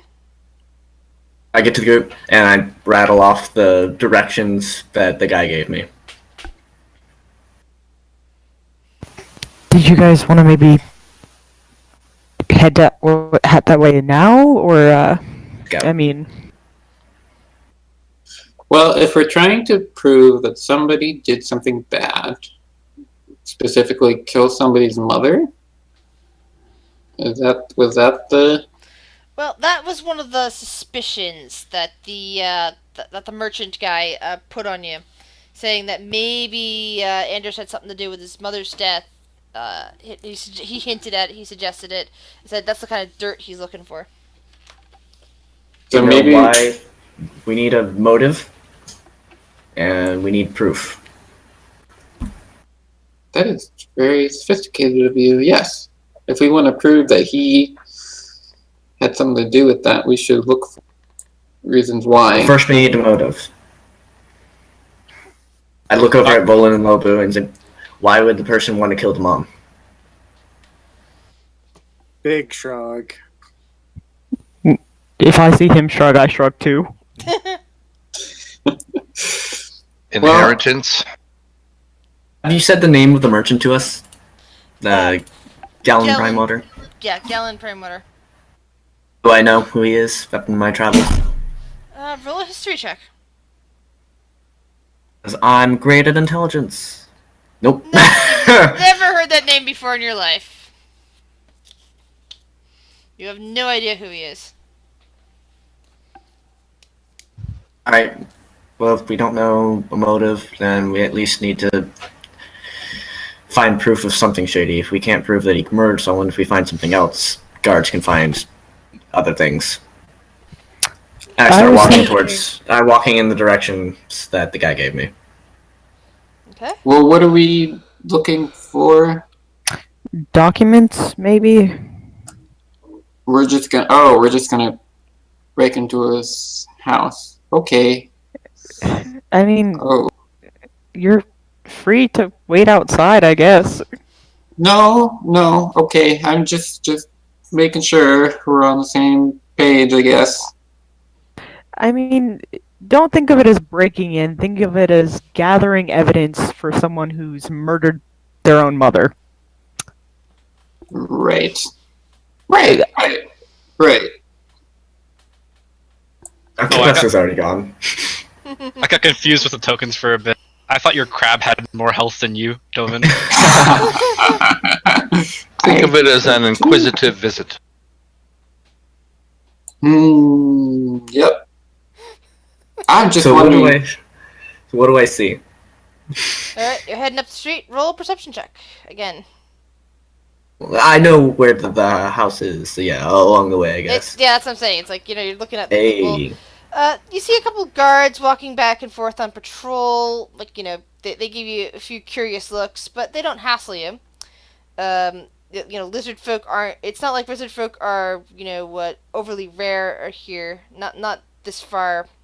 North and not in the middle of Meeg after all, since there's a good population of lizard folk all throughout. Some are fine in cities, others are live out in the swamps or out in the forests. But villages, yeah. Yeah, so it's like it's not like lizard folk are considered anything to be worried about per se. But I do not look the friendliest. Yeah, but they're still like you'd be treated like like a grizzled guy with a disheveled beard and a wild look in his eye. Like only the really prickish cops are gonna approach you at that point. Others are just gonna watch you from a distance. Cool. Yeah. Do I notice any of them going near the house that I'm traveling to? Well, they're definitely patrolling this area. It seems like with the festival going on and a lot of prominent people out there, the guards are out in shifts making sure that nobody's going to be breaking into these houses to steal stuff while people are away. I mean, there's a lot of not locals in the area, so they're just on patrol, watching out for people. When I get to the house, I'm just going to stop and look at it and wait for the party to join me. Alright, what are the rest of you guys doing then? I'd like to look for... Lobu would like to look for any, servants' entrances, or hopefully even, servants just kind of hanging around. You don't see much of anything. You pretty much get there. There's a nice rock wall. There's a gate in front of it, but you don't see what appears to be servants' entrances anywhere around that wall. But you do seem to be attracting the attention of the guards as you walk around it. One starts to approach you. Can I help you, sir? Hey, I'm just hanging around, new to town. What's your name? I'm Visk. And who are you? My name's Lobu. What do you like to do? Well, I'd rather be at the festival right now, but unfortunately, I'm on patrol. It seems like they've got a lot of you around here right now. They wouldn't miss if you just went for just 15 minutes, probably.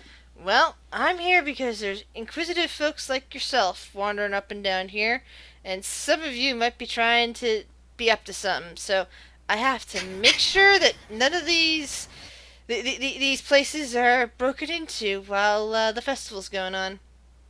You understand, right? Totally looking up the house.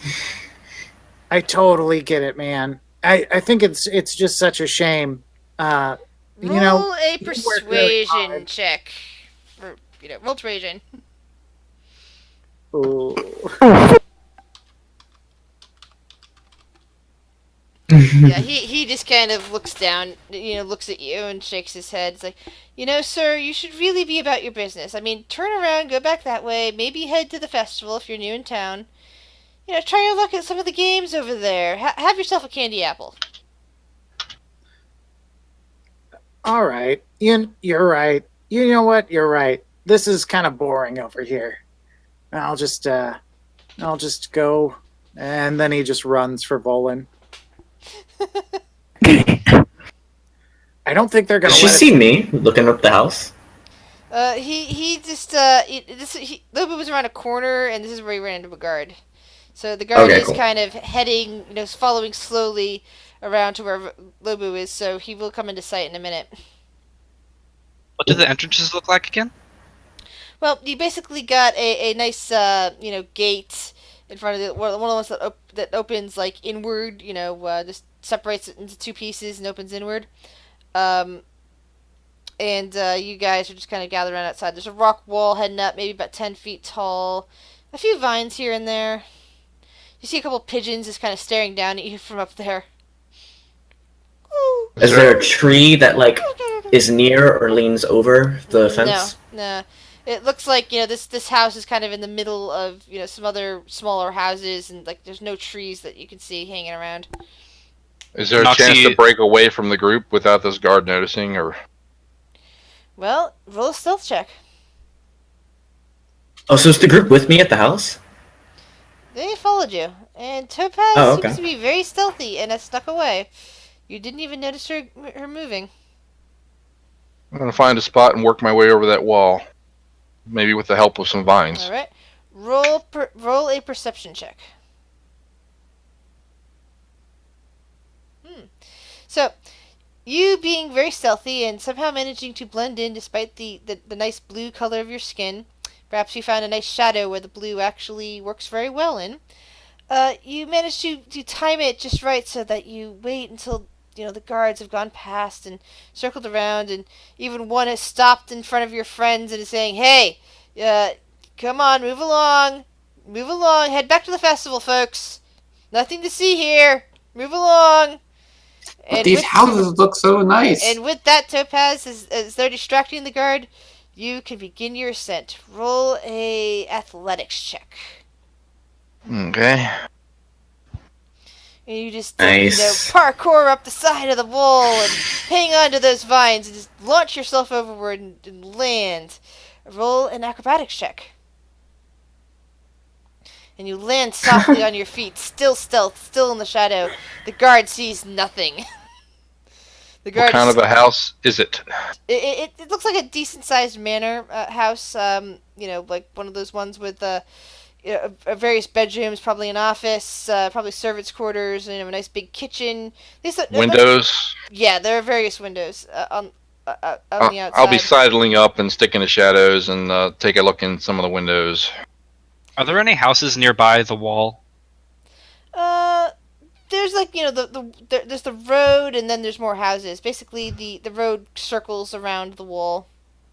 So if someone climbed a rooftop, for example, hypothetically, would they be able to?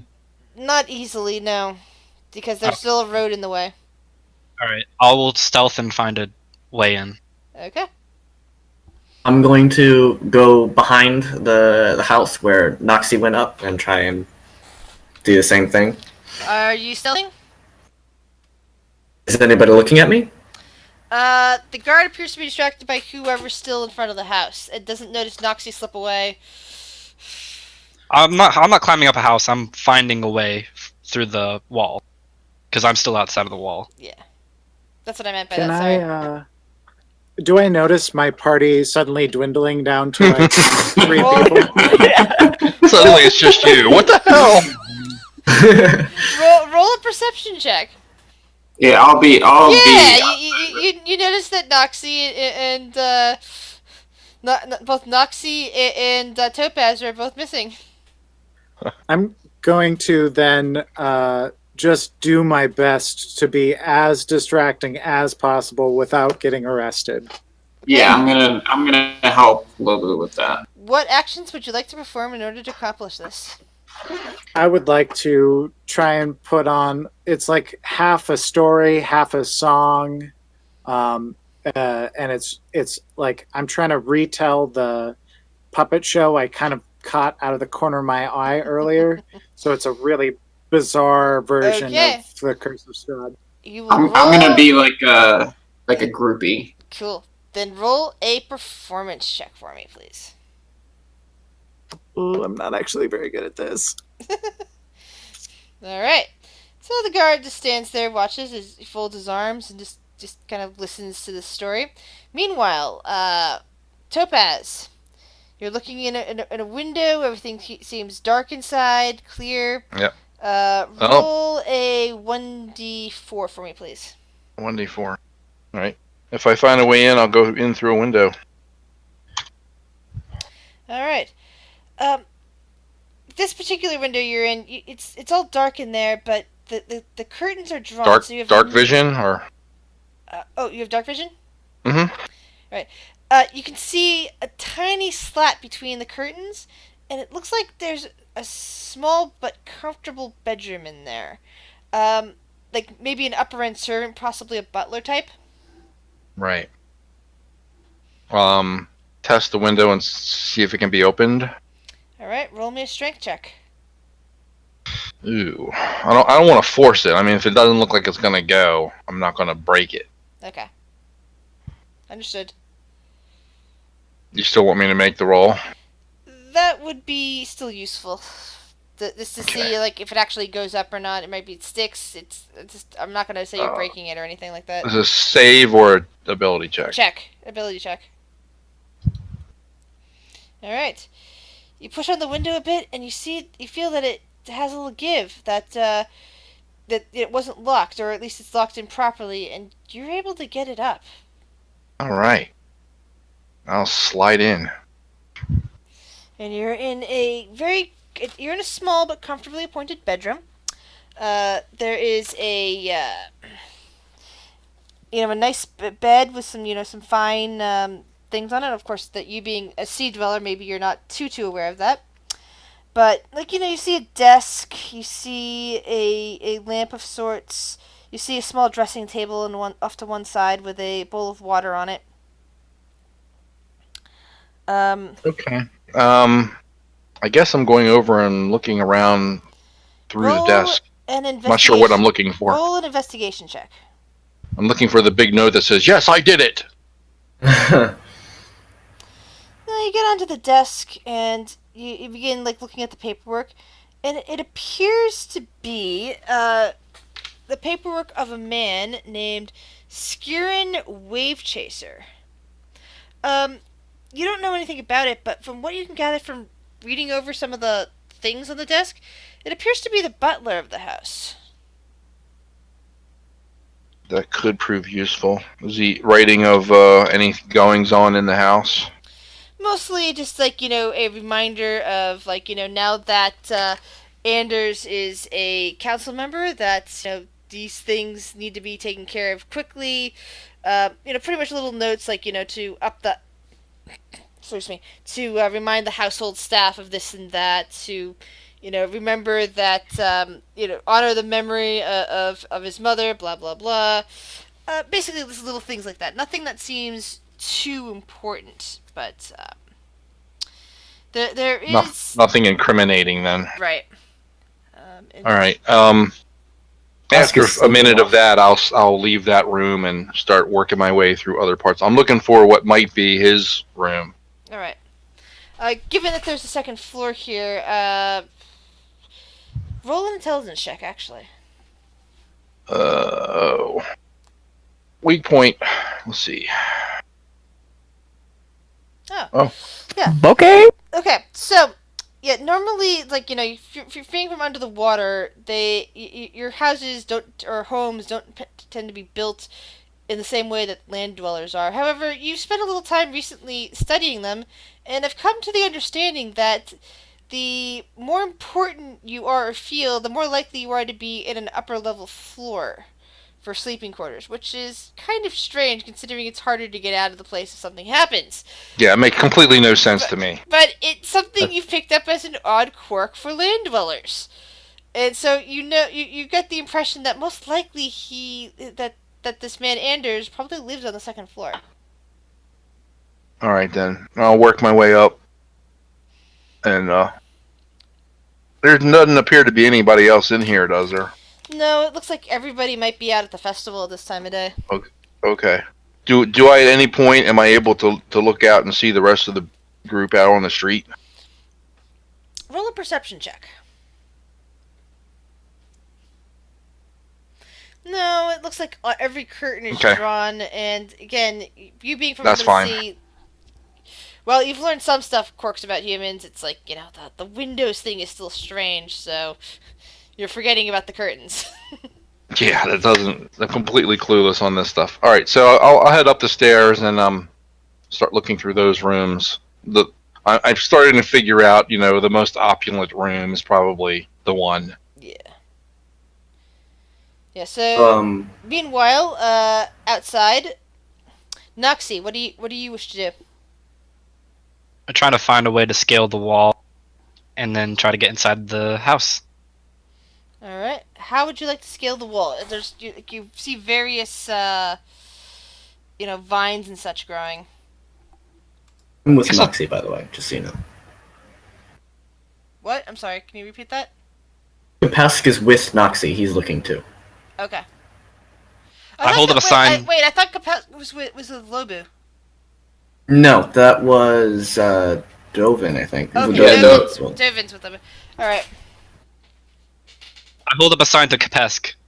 Throw me. Pick her up by the scuff again and toss her up. That will be an athletics check, followed by a dexterity saving throw from Noxie. Ah! Dang it! It's the one thing I'm good at. Oh, That went great. Yeah, you pick her up and you try to throw her, but she falls back down right on your head. Okay, completely she's on my head. unfazed. Okay. Then in that case, I'm gonna tap her legs and then motion for her to put her feet on my hands. I'm just gonna hold her up as high as I can. All right. Okay. All right. Make the best of the situation. 10-foot wall, Kapesky. You're how tall? I'm around 5'8", 5'9". Okay. And how tall are you, Noxie? 3'5". All right. That should be enough to do it because you can lift your hands above your head to be more like 6 feet, and you're 3'5", so you can lift your hands again. You just barely grab hold of that. Roll an athletics check. Oh no. You can do it. Hey. Hey! You manage to grab hold of the top of the wall and pull yourself up. A couple pigeons fly away in your wake. You see a thumbs up from above the wall. You're now on top of the wall. What do you do? What are the entrances in the house itself? They're a bit far away, but there's the from what you can see from where you're at, you can see the front door and there's a couple windows off to one side that are visible to you. Alright, I'm gonna try one of those windows. You're still on top of the wall. Oh, well, I'm gonna jump down. Alright, roll another dexterity saving throw, please. You're fine. You land gracefully. While he's doing that, you said there were vines, right? There were vines leading up to it? They might not... I'm gonna tug on one of them. Yeah. Roll a strength check, please. Okay. Yeah, you tug, and it's like, yeah, you're not certain this will support your weight. They feel a little flimsy under your hands. Yeah.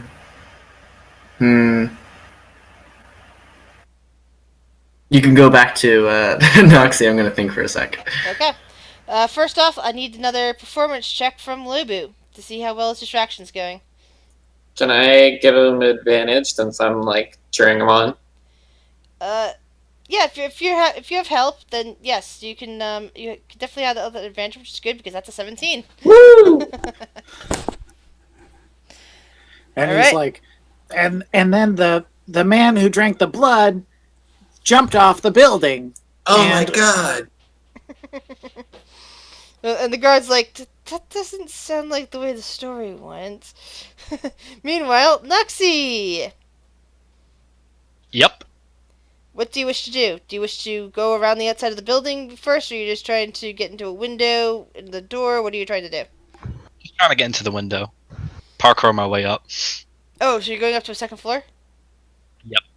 Alright, let's see that athletics check then. Alright. Oh, Like, you start scrambling up. You can only get just to the window, just above the window on the first floor. You can't really find purchase to get any higher. alright, then I'll settle for the window I'm above. Alright. How do you wish to get into the window? I'm gonna check if there's anybody inside the room first. The curtains are mostly drawn. You don't see any much beyond darkness, but from what you can tell from your dark vision, it looks like it might be a kitchen.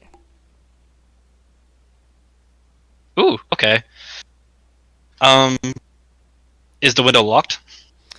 Roll a strength check on it. No. You rattle the You rattle the window and it doesn't budge. It seems like it's probably locked. Either that, or you have no ability to open a window.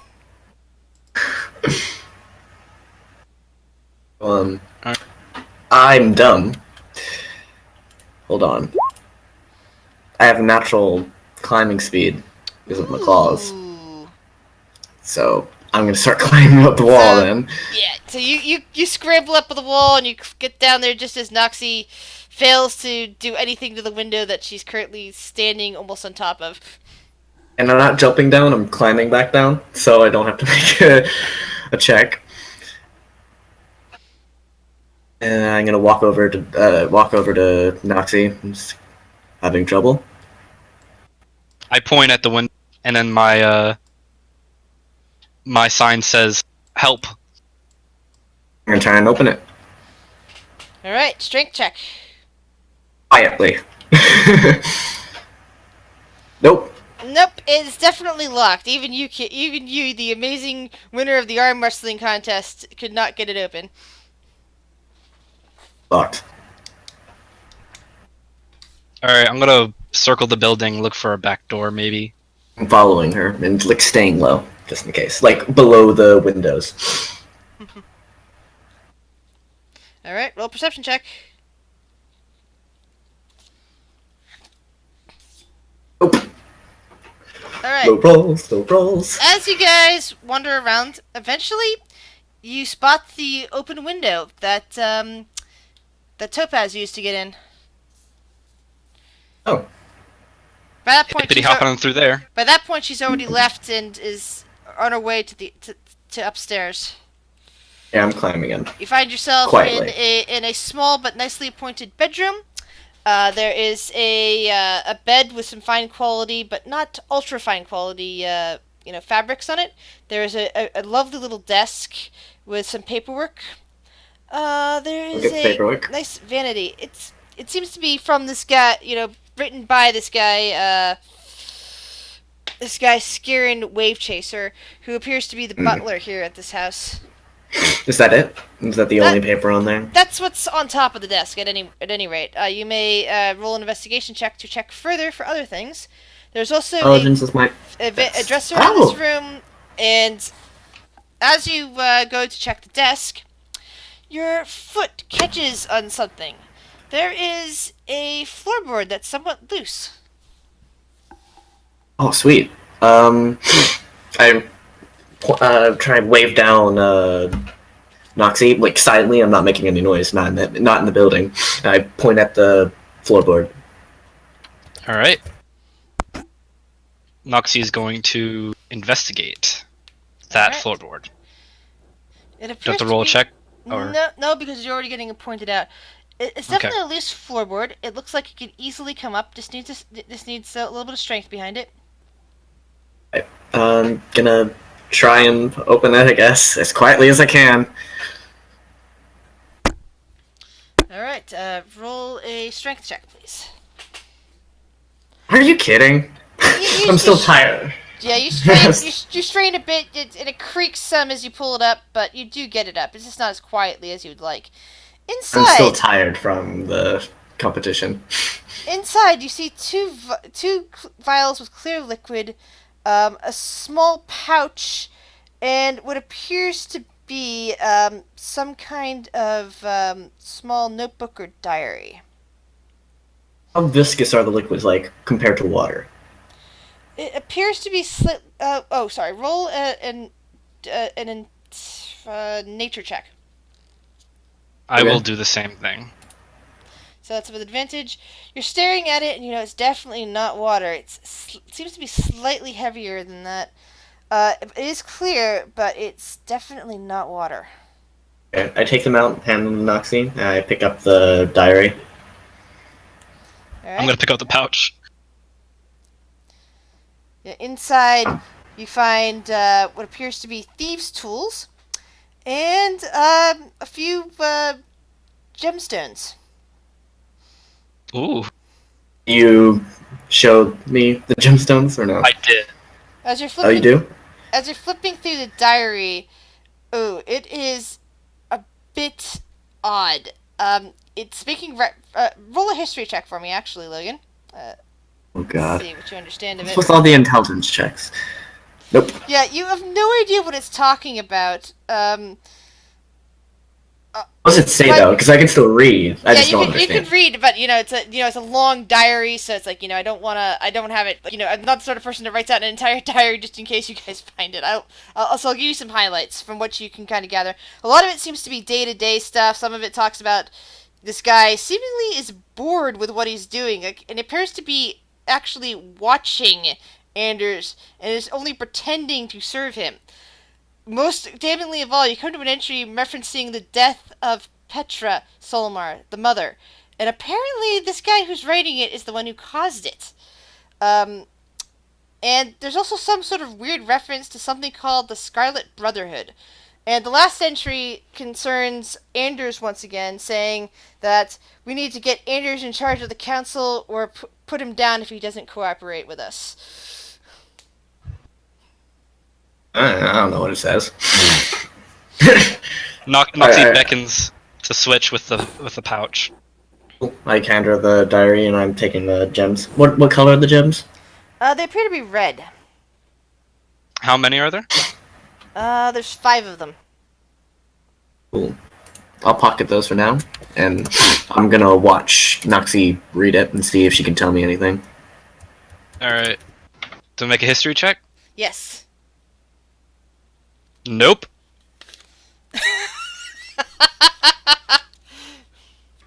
Yeah.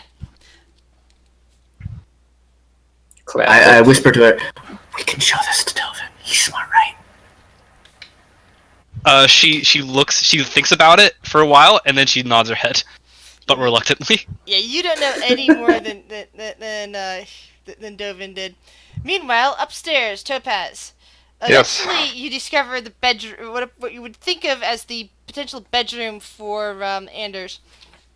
A large room, nicely appointed, a canopied 4-poster bed, a really nice vanity, a closet filled with, nice clothes, various knickknacks on shelves, all sorts of good stuff like that. All right. Well, I guess I immediately move to any writing desk or anything like that first, and go through closets. And this particular room doesn't have a writing desk of its own, but there is some nice closets, and just think, clothes, and, and roll an investigation check.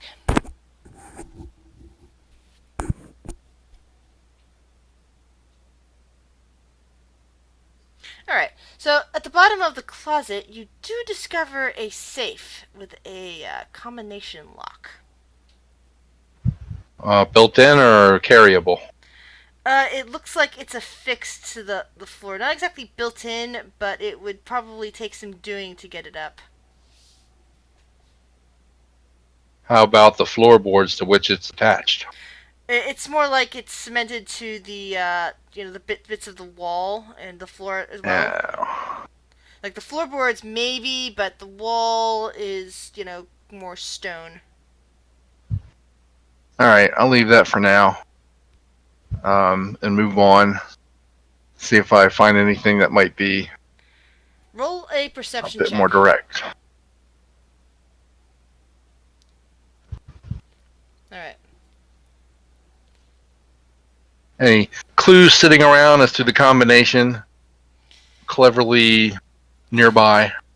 No, but you do notice that there's a ticking of a clock sitting over near the vanity. This guy is definitely rich to have a piece of clockwork here.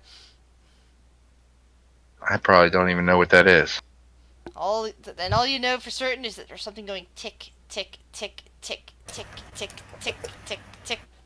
It's very weird. If you don't know if your character wouldn't have heard that before, it is a very strange sound. I honestly don't know how they would tell time beneath the sea. Alright, well, I will make my way out if there's nothing else in here. I'm looking for some place where he might have kept more extensive notes. Alright. Meanwhile, outside, performance check again. With advantage still? Yep, with advantage still. Nice. At this point, several more guards are now approaching. Like, what's going on here? What are these people doing here? Oh, we're just My What friend my- here, he's. Go ahead. What my friend's trying to say is that I'm trying to describe this puppet show that I kind of saw earlier, because you guys are all. You can't go to the festival. I thought I'd bring a little bit of the festival to you. Monetary contributions are Roll welcome. a persuasion check. Hey. Holy crap. So, the guards stand there, they pause for a moment and start nodding. The one guard who you guys have been distracting this whole time, he actually reaches into his money pad and produces a gold piece. You know, That's a lot. while it was a little bit off, it wasn't that bad to hear it from your perspective. And he flips you the coin. Thank you very much, sir. And at this point, Lobu is kind of forgetting why he's there, and he's like, "Well, we made our buck. Should we go?" Oh, no, tell him about the arm wrestling contest. That was Oh so my- exciting. Oh my gosh, guys, you got to hear about this arm wrestling contest. My friend Volan here did really well, but eventually, she lost horribly and all of my money. You see, Lobu, I felt like you were a little bitter about that. I mean, at least one of your other friends won. If anyone else had to have won, at least it's somebody you know. Yeah. Yeah, no, and it's all good. And then I'm going to start going into a blow by blow. And the portion of the arm wrestling contest that was like very back and forth is just going to go on forever. Okay, back to Kapesk and Noxie then. Okay, so I'm pocketing the stuff, and I guess she's pocketing the diary. Alright. Well, we continue forward. Can we tell, just by anything, which direction Topaz went? No, but roll a perception check. Let's see if you can hear her from here. Got you. Perception.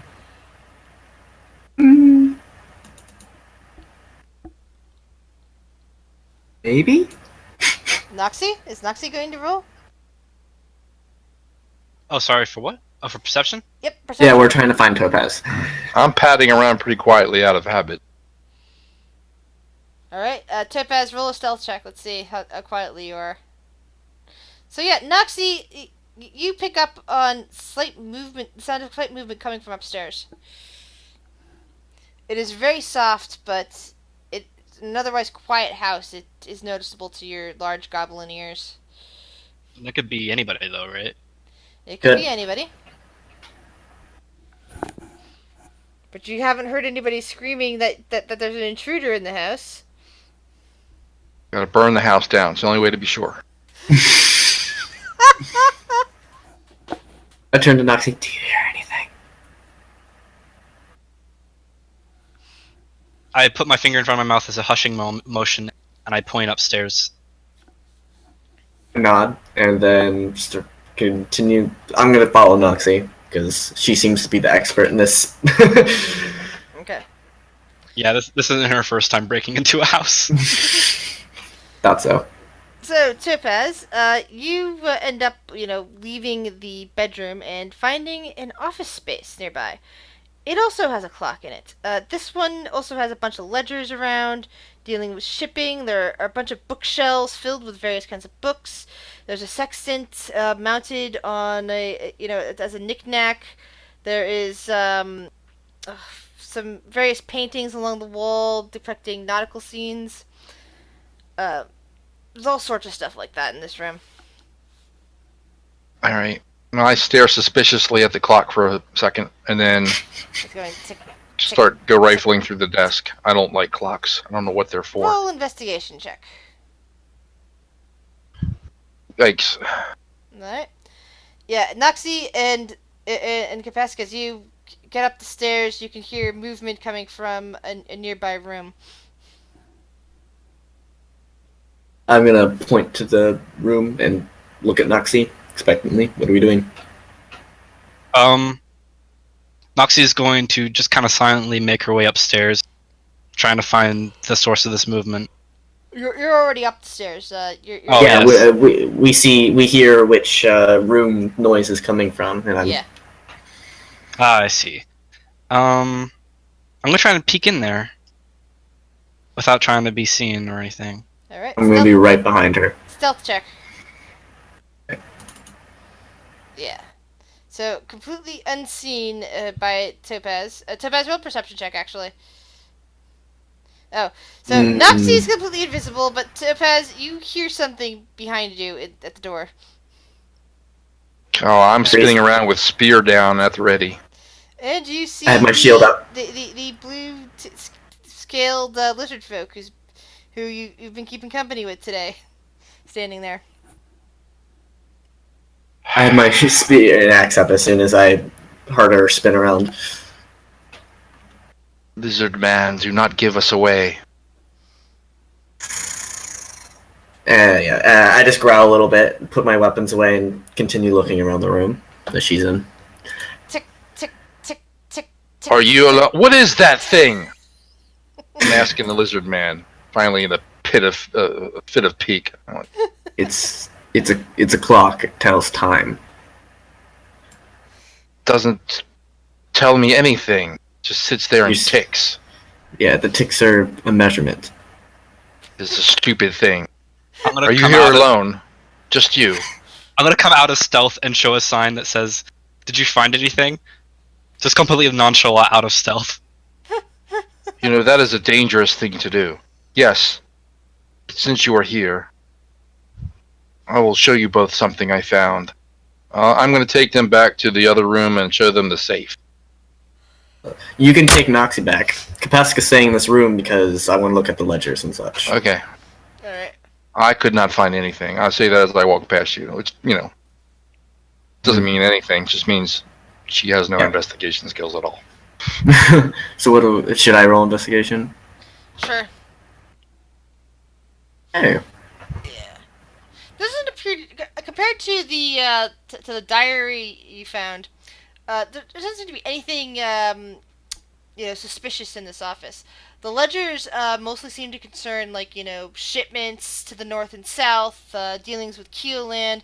A lot of it is in completely different handwriting from some of the most recent of bits of ledger. Most likely, this was the writing of the mother, who died recently.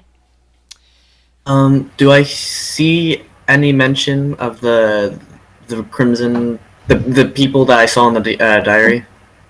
The Scarlet Brotherhood? Scarlet Brotherhood. Yeah. So far, no. Nothing seems to be reference that. I mean, these ledgers mostly just keep track of shipments, but there's definitely nothing mentioning the Scarlet Brotherhood. Alright. What is mostly the shipments made of? Like, what are they shipping around mostly? Let's see. From here, most recently, it looks like shipments of stone and iron ore. Other shipments concern fish, and incoming shipments of fresh fruits and fresh vegetables. That seems to be the majority of it. Cool. I'm gonna take one of the papers with the mother's handwriting on it, and then walk into the room with Noxie and Topaz. Okay.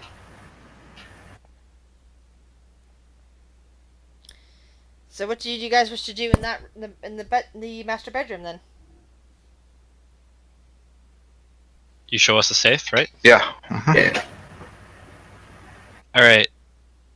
Noxie excitedly looks at the safe and wants to attempt to crack it. All right. Do you have thieves' tools? I do. She just got them. Yeah, but I also have another pair. That's true. Mm-hmm. Now, this is a combination safe, but that doesn't mean that you can't use your thieves' tools to your advantage. There are different potential solutions depending on what kind of safe it might be. How would you like to proceed with this? Do you think he had the combination written somewhere? Smart men wouldn't, but might as well check. I have no craft at this. I looked through the papers, but did not know what I was seeing. Noxie's gonna flip through the diary and see if he finds anything. The diary is definitely from the butler, and the safe is not the butler's. So he doesn't seem to find anything. The diary makes no mention of any sort of safe. It just talks about Scarlet Brotherhood and such things like that, Just in case. like the rise of the old empire, blah blah blah. That's what you see. Well, yeah, Noxie doesn't really get that it's from the butler, though. He just rolled a 5 on that. Ah, okay. I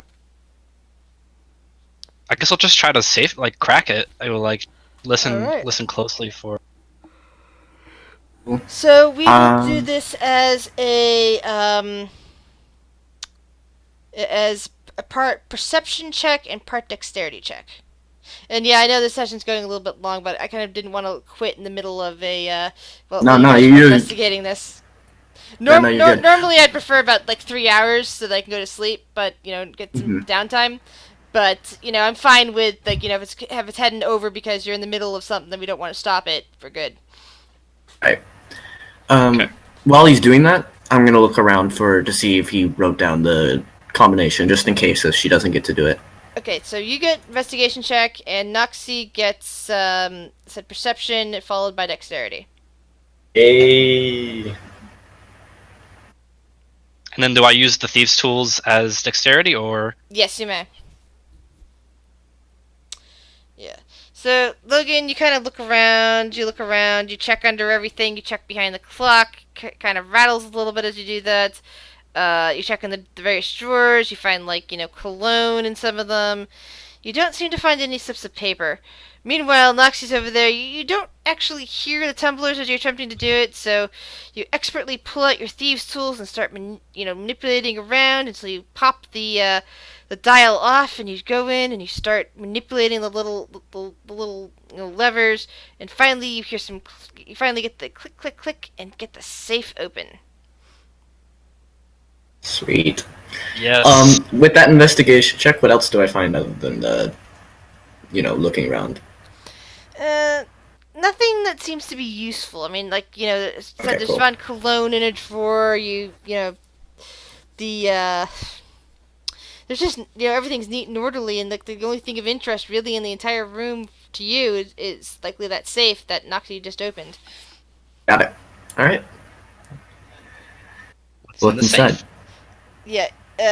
Okay. This is one of those times where the GM is like, "Oh God, no," because I have to play it. What I think of as realistically, this is a rich man's house, which means that in a safe like this, he's going to have XYZ, even though the GM does not want to give you this XYZ at this moment.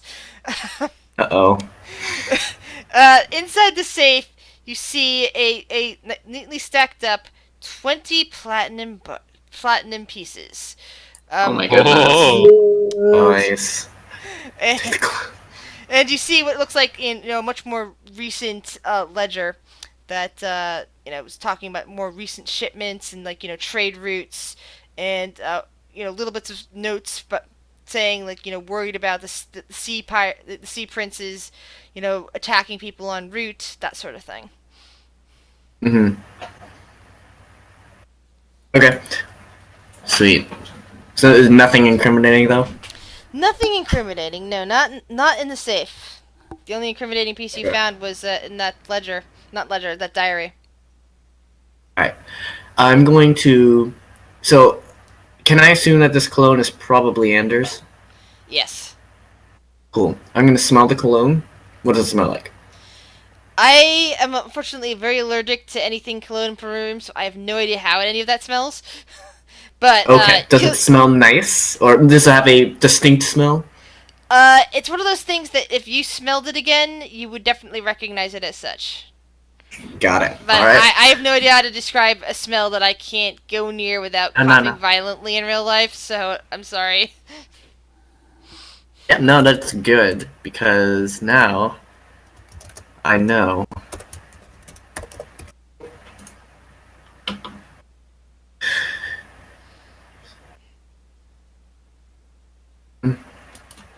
Yep, that's right, Lubu. Alright, so I'm gonna look at Topaz and Noxie. He's like, we found this diary that might be incriminating. Neither of us could understand what it said, but do you think that's all we need? I passed the diary so she can read it. It's the same one I looked at before. I believe only Noxie and Yeah, we opened the floorboard. Yeah, we're the okay. ones that read that. Yeah. I did not see this one.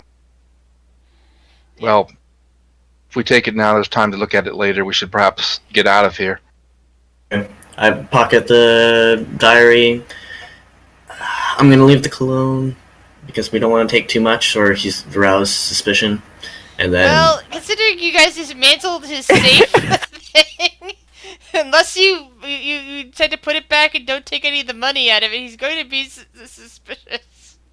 Yeah, Noxie's gonna take all of the money out of it, and then put the safe back together. Oh my. I'm gonna take the cologne. Oh no. No, you laugh at me now, but I'm gonna use that cologne and it's gonna come in clutch. Okay. So I'm gonna take the cologne and then we start heading out, I guess. Yeah. Yeah, from once we came. So, one final performance check out front now that there's a bunch of guards standing out there. Still looking great. confused. They've been believing you about the story, but they're still confused as to why you're standing here, and they're starting to get a little suspicious since you haven't moved on yet. Lobu, are you talking about the arm wrestling match? Yeah. I'm gonna walk over and start flexing my muscles. You should totally throw out your hat and start taking tips. So, performance check with advantage because you guys are helping each other. Busking, it's a time-honored tradition. You're busking for the guards. Let them throw you money. Ooh. I'm About gonna then them. like kind of I'll be like, all right guys, I'm gonna level with you, and I'm gonna look them all in the eyes. I'm gonna be like, we're out of money and we don't have a place to be. We're just here, kind of like hanging out. I don't know where to go. I don't know what to do. Can you help us? Is there a wisdom saving throw on this? Does not say that. I think that'd probably be GM's discretion. I'm just gonna roll Yeah. that and go.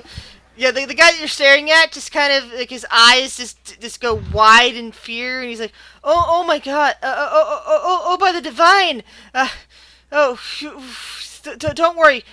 We'll take you somewhere safe." And the other guys kind of look a little bit confused, but you know, they're basically saying, "Come on, come with us. We'll take you somewhere safe."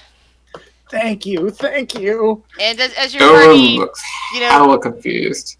starts exiting out the back of the house, the guards who were patrolling around it are now attempting to escort you away. And I think this might be a great place to stop for now. All right. Right. That was a lot of fun. That was a lot of fun. Oh yeah, you guys seem to be enjoying yourselves a lot. And you never know where a group is going to go, so you always have to write vague notes and have some idea what's going on in there and know how to roll with improv. Yeah.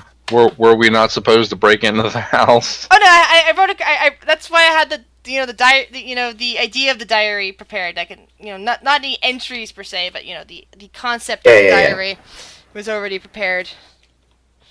And the DC of how to find how to find that floorboard was on there too. So yeah. So can we assume we found something to go on that we can at least have a lead?